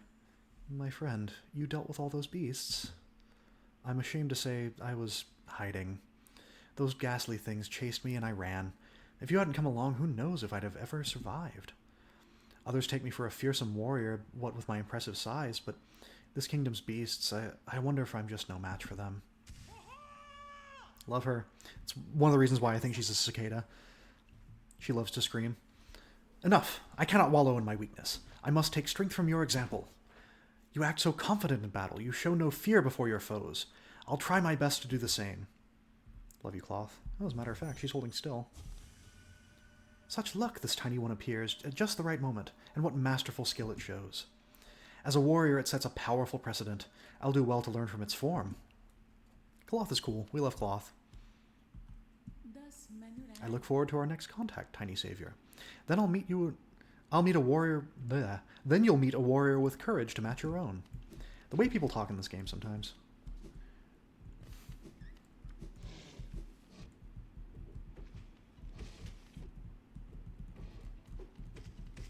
So much health these things have. Yeah, it's gonna be... There's a lot of choring this stream, just gathering up materials we need, picking up tidbits of lore as we go. But hey, we got a good cutscene in there. Speaking of... Pale Ore. Pale Ore is so strange.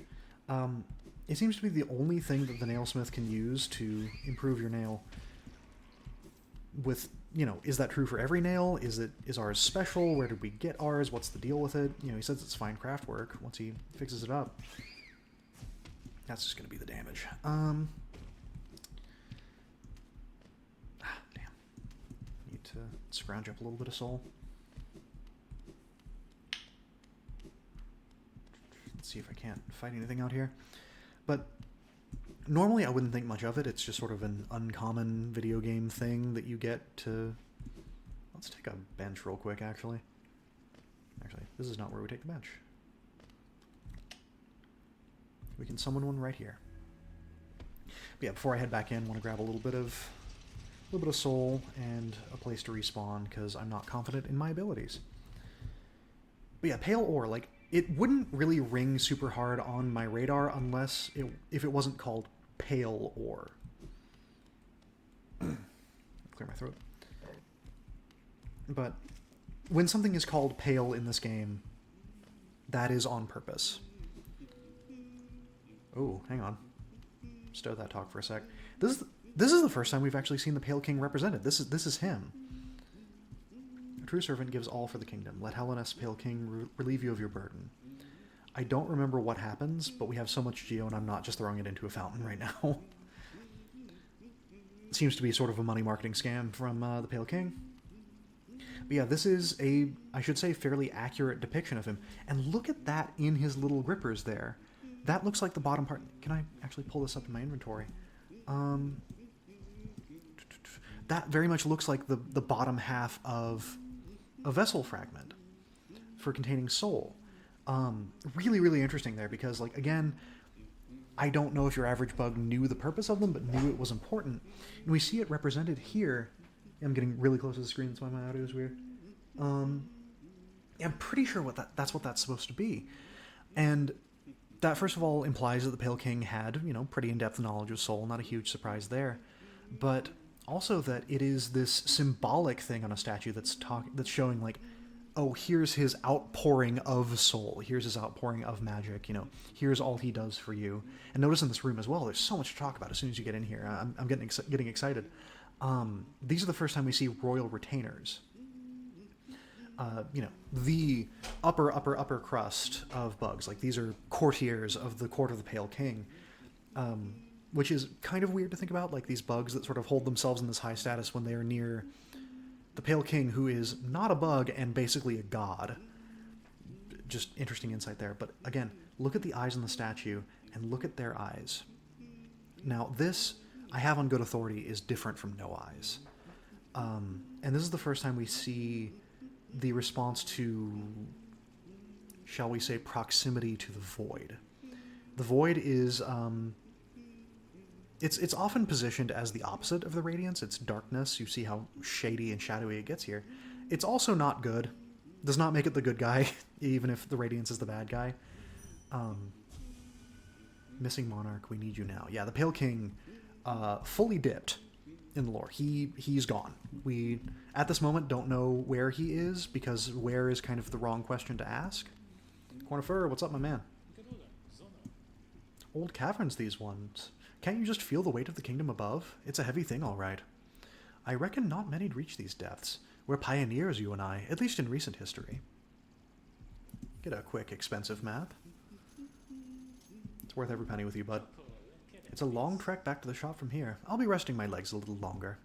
Not too long, though. I can't talk tonight. It won't do to have Iselda worrying after me. Again, be kind to your wife. We love her. I don't have the double jump yet. I gotta go up and around. But again, we're seeing, like, paved into the rocks around here very much what seemed to be, you know, Hallownest era type stuff. We're seeing that standard filigree. We're seeing the kind of an unusual scaling to the floor, but not out of the ordinary for what we'd see from Hallownest. But doesn't it strike you as kind of odd that this is where the Pale King's palace would be? Again, we see another soul totem. I will say, very close to its home. That this place, you know, this very dangerous, almost infectious place, is where the center of Hallownest's power would be. That brings the question, why did the Pale King want to build it here? The Pale King was not omnipotent per se, but really powerful and made every decision that made Hallownest what it is. Why here? Why this? Oh.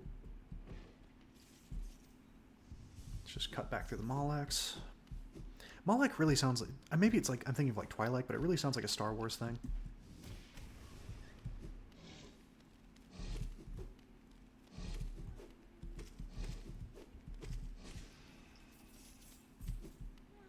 Yep, just this for a grub. There you go, buddy. Yeah, very good. We're sitting right around 8:30 right now. We got another half hour. I've been futzing around in the basin, forgetting about what I actually set out to do. This game will do that to you. You're like, oh, I should do this thing, but I should get this on the way since it's nearby. Oh, but this is nearby. I should do this. Would it make me a more professional streamer if I had a plan? Yes. Moving on. I'm trying to remember where this tram goes exactly. If it'll help us out. Because this is not... No, this is not the one that goes to the resting grounds, although I would like to go there. Just to get back around to Salubra. But again, I might do that off camera.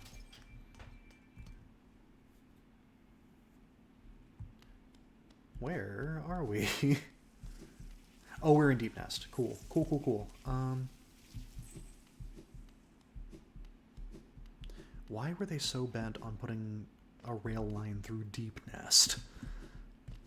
Like, whose superiority complex had to be satiated to do this? Oh no, we're at Kingdom's Edge. That makes more sense. Here, it's the first time we see bees. We're not going to mess with the hive just yet, but it is a neat little side area that I'm excited to get to. Let's see if it has anything interesting to say about the bees. Sorry about the squelching and the writhing. We'll get out of here soon.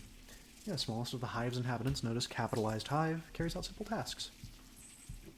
They're simple little guys. They are, in fact, just little guys.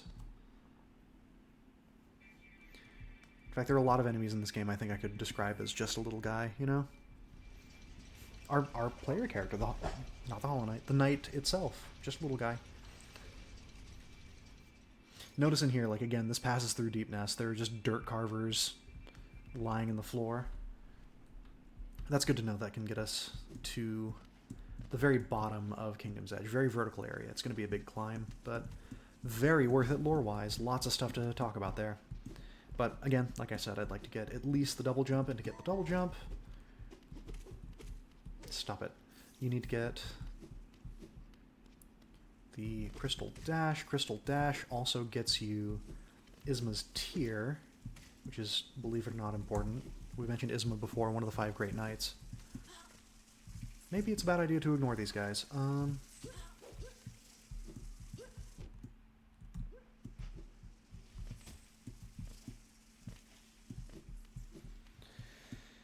Alright. Yeah, we're gonna have to just hop up through here, I think. You're kind of supposed to come here a little later, if I'm not mistaken, because this is an area kind of made for you to more easily double jump in it, but also, it's just a nice illustration to show you how much easier certain abilities make the game. You know, you have to futz around in here, clinging to walls and jumping around spikes, but later on we're going to have a lot more freedom.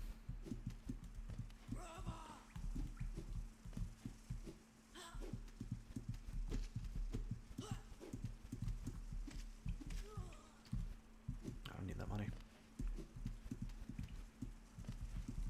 Do y'all mind? Do y'all really mind? Alright. Still no one in the chat? Quiet night. Check that map. Yeah, let's hop over to the nailsmith. So we are good and ready for whatever comes next. Take a little money.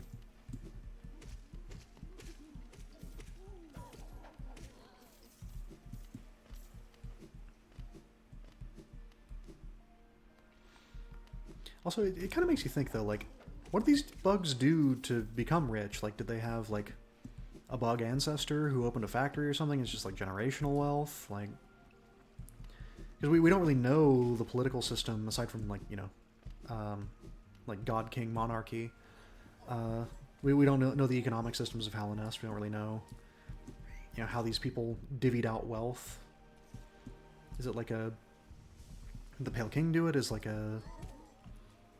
what am I thinking of? Like monarcho meritocracy kind of thing? Are these guys just sucking up to the Pale King? But there was also business. There was someone had to be running the businesses, and someone had to be profiting off the people working for them. It goes to show there's a lot you don't know when you're trying to figure something out about a lost civilization like this. I guess not completely. Lost civilization is always a word that's kind of not sat quite right with me. I don't know. It's kind of a reductive term. We find civilizations in all states of remembrance and care. People, it's something that bugs me is people talk about the Maya as a lost civilization when there are in fact cultural groups of people who speak modernized forms of Mayan. There are Mayan people still around. I don't know. It's a term to be careful with. Oh yeah. Notice again, pale here is capitalized, but I see you have some pale ore, a rare fine metal that. Give me the ore and some geo for my efforts, and I'll reforge your nail to make it stronger. It's expensive, but it's worth it. As you wish. I'll get to work then. Also, yet again, we can say lost civilization about Hallownest, but people live here. There's a guy here. And also that brings to mind, what does it mean for a civilization to be lost, does it need to die? Does it need to just fall from what it was? Does it just need to change? I've added a channel to your nail. It should cut much more efficiently. You'll find it stronger than it used to be. Head out there and test its blade against your foes. I feel like I'm kind of getting tongue-tied tonight. Tongue feels a little heavy. But yeah, and does some great tragedy have to befall it like this one? Because Hallownest is still alive in some ways. There are people living up in Dirtmouth. There are people scratching out an existence here and there. And the question comes within the game, within the storytelling of it, is are these people building something new, or are they just kind of sitting around living off the old?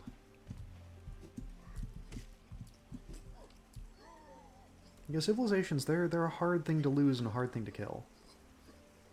Thankfully. Where are we going?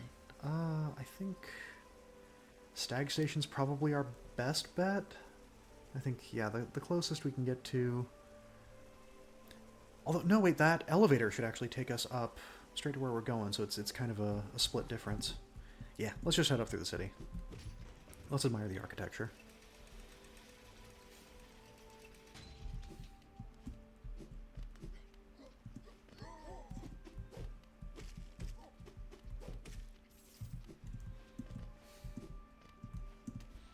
Yeah, I think collecting my thoughts on the term lost civilization and again, it's not oh, you're a bad person if you use this. It's a term that I think is used to make things seem more exotic than they are to seem historical.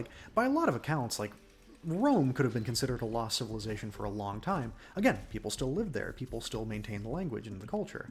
But the Roman Empire shattered into a bunch of million other pieces. The Byzantine Empire rose from it. The Ottomans overtook it. A million things happened to it.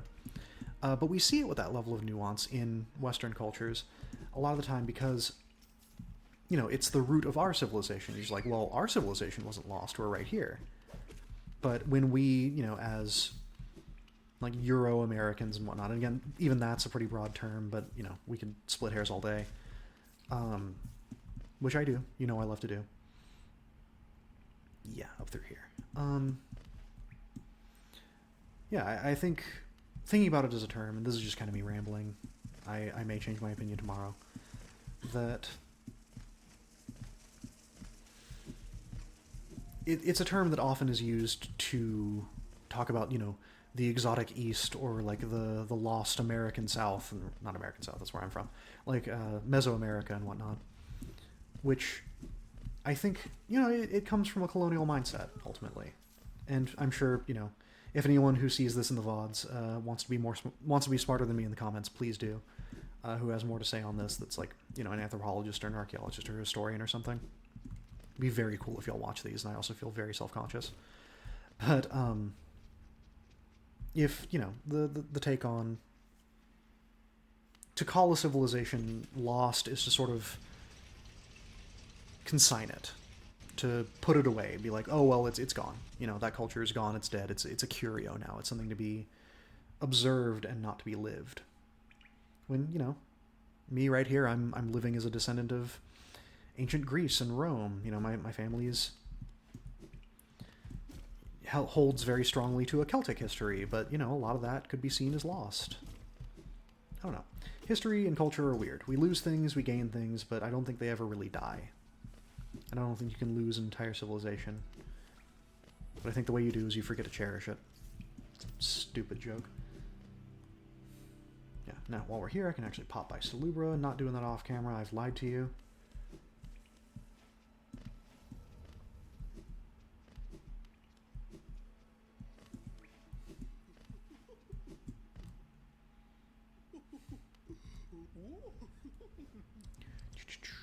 Cannot buy another charm notch. Once I own 18 charms. How many do I have? It's 1, 2, 3, 4, 5, 6, 7, 8, 9, 10, 11. Okay, I'm nowhere close. But we can afford some charms while we're here. I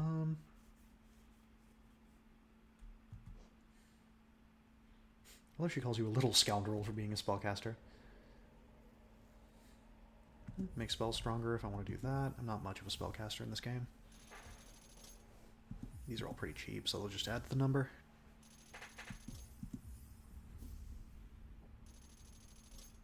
We'll need... Oh, she tells you. You need 4 more. Cool. Alright, we'll find some charms as we go. Ooh, let me get...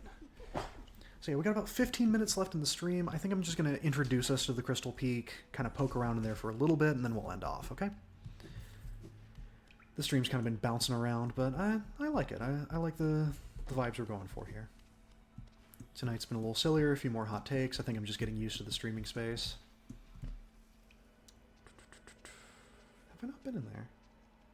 Yeah, so that dark tunnel, you guys can't see me pointing, but up from here, that tunnel that goes to the right takes us to the Crystal Peak, but I think I want to go for the one up and above it. So, let's see. Because I think they both kind of take it to the same place, especially if you have, like, the Mantis Claw and all that. But, gotcha. It is more interesting if we go the top way. That's what this is all about. You. It's kind of interesting how running into a newborn baby and also being struck by the mace of a giant knight at the start of the game both do the same amount of damage. Okay. Yeah. Alright, I know what to do here. Yeah. Meow, meow, meow, meow, meow.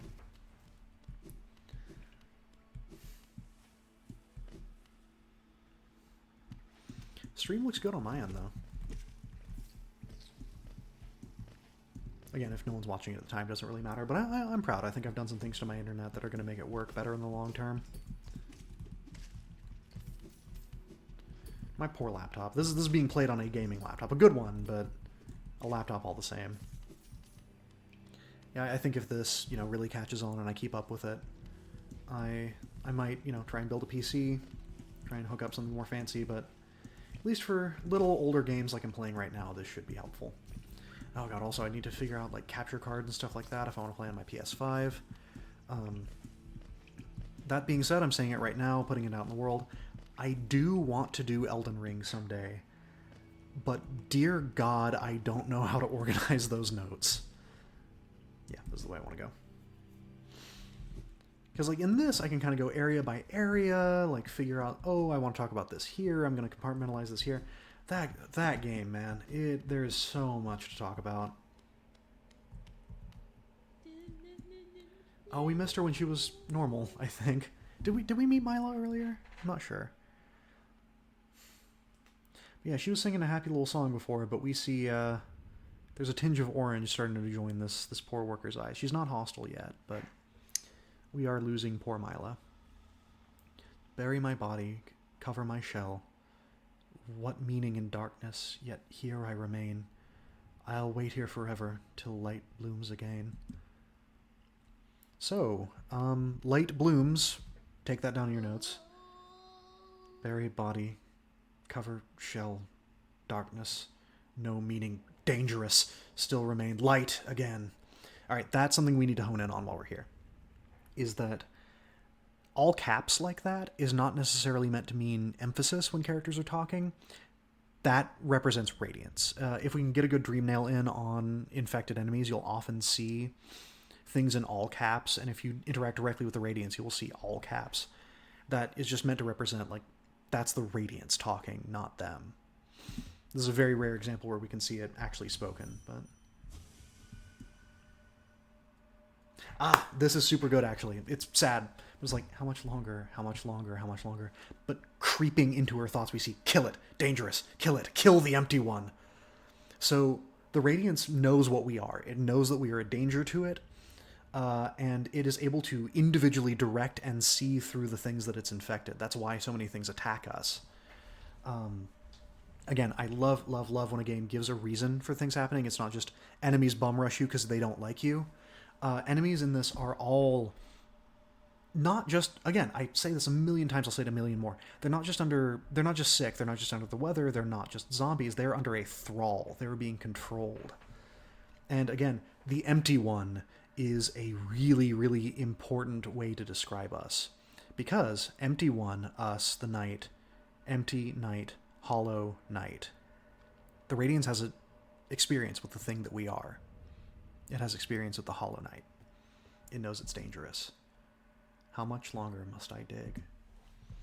Yeah, and we'll see as we get in here that there are miners who, like, very much like the guards in the Pale City, kept their routes and did what they thought they were supposed to do. A lot of the miners here just keep working.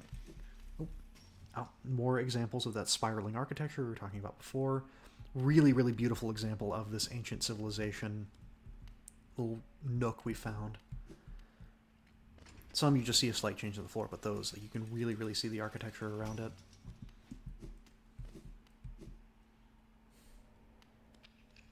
And the reason why we need Desolate Dive to get here, yeah, that opens us right up.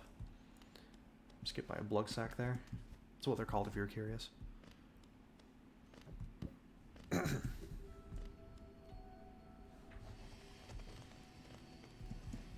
Yeah, we have moved from, like, ritzy upper-class Hallownest into industry. You can still see even indicative of it being Hallownest. There are still, like, bits of, like, extra decorative work. There's filigree, there's, like, ribbing on the... Oh, hang on. Yeah, $50. Get me out of here. There's, like, fluting on the tops of the columns here. There's, like, this stack design. We're still seeing, like, artistry at work here. But this area is a little bit more purpose-built. Yeah, this just takes us back out here. Cool. So we couldn't have gone this way anyway. Nice, nice, nice, nice. Another thing to note while we're in the Crystal Peaks is the unusual biology in the area. We're currently being cornered by some unusual biology. Oh, that new nail does feel a lot better, though. Yeah, let me crack open the Hunter's Journal. Limbacks. Slow, hardy creature. The crystals that grow on its back provide extra protection from foes above. So we're seeing a lot of symbiosis here, which is really, really fascinating. A lot of the bugs we'll see here, minus the miners that have come here from, like, Hallownest proper to work. Amazing how fast those stalactites regrow. They have integrated crystals into their body in a certain way. And we're going to be talking about crystals a lot. We're going to be talking about crystals more than your mom's friend. I don't think that joke worked. But yeah, notice that, like, this entire place, and again, there's this, fancy little whimsical work on these conveyor belts, but it's made to process these pink crystals we're seeing everywhere.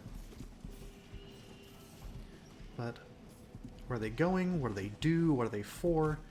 Those are interesting questions to ask. Because, when we were in Hallownest, we didn't really see a lot of use for these crystals.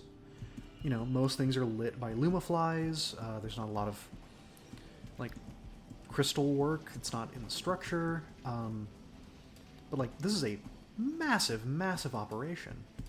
So it begs the question, what were these guys working on?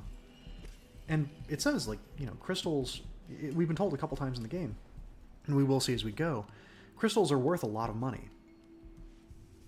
Like, it is lucrative work doing this. Did we ever get the map here? No, we did not. Okay, that's just updating the old map. See if we can't find Cornifer somewhere. Don't know why these exist. This, in terms of industrial work, this all seems dangerous. Oh, got antsy.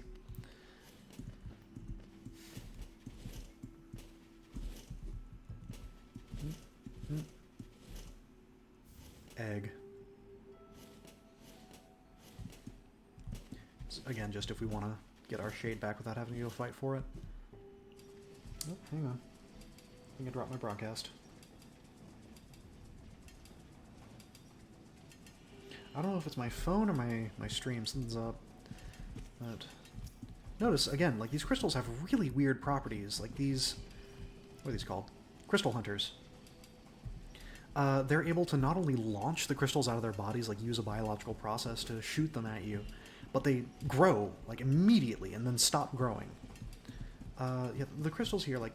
Let me actually pull my notes while we're winding down the stream, because we have 7 minutes. Yeah, Crystal Peak.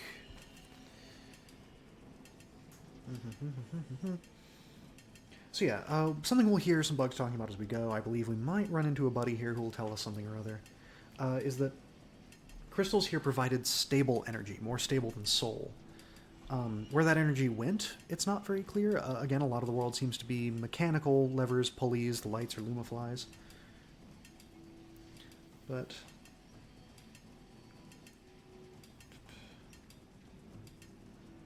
yeah, that's the only real indication I think we get on crystals, like checking over my notes. We might see more as we explore. But they definitely have kind of a weird vibe to them. In fact, I think a few people mentioned that they sing. There's a hum to them. I don't know if we can really hear it in-game. But they have a resonance to them. They have a light inside them. Again, we'll see that they can really powerfully channel light and energy. Like, they're kinetic. They're almost alive, really. Oh, hang on, a little conveyor belt puzzle. We're coming for you, buddy.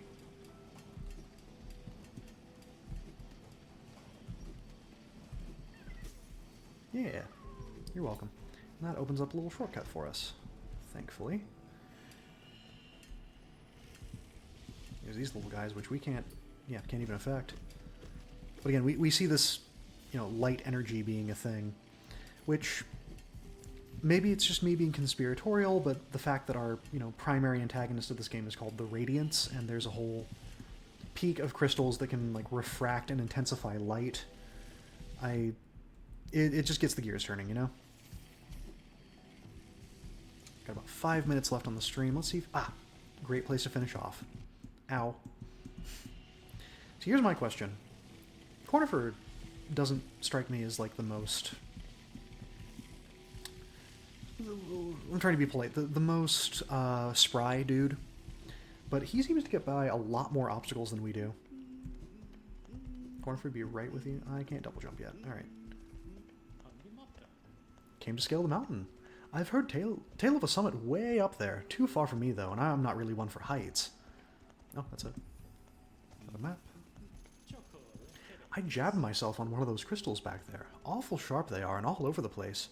You'd best watch yourself if you're heading up. I almost said you best watch your shit. Kind of losing my voice here.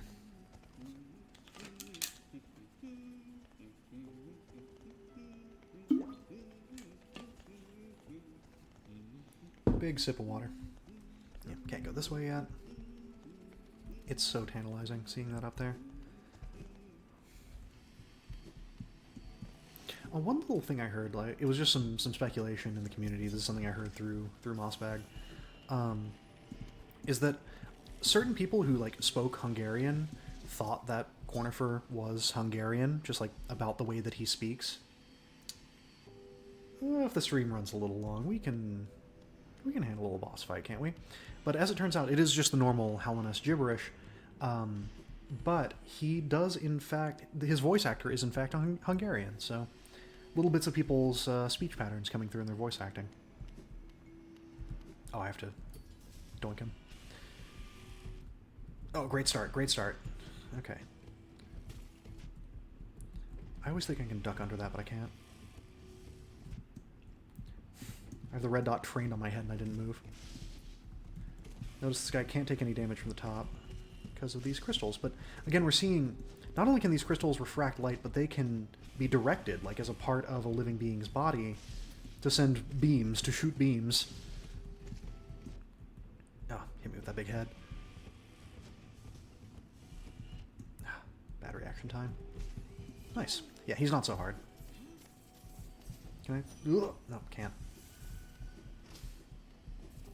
Yeah, just an interesting confluence between the radiance and the crystals here. Again, kind of being conspiratorial like I was before. That took like a minute.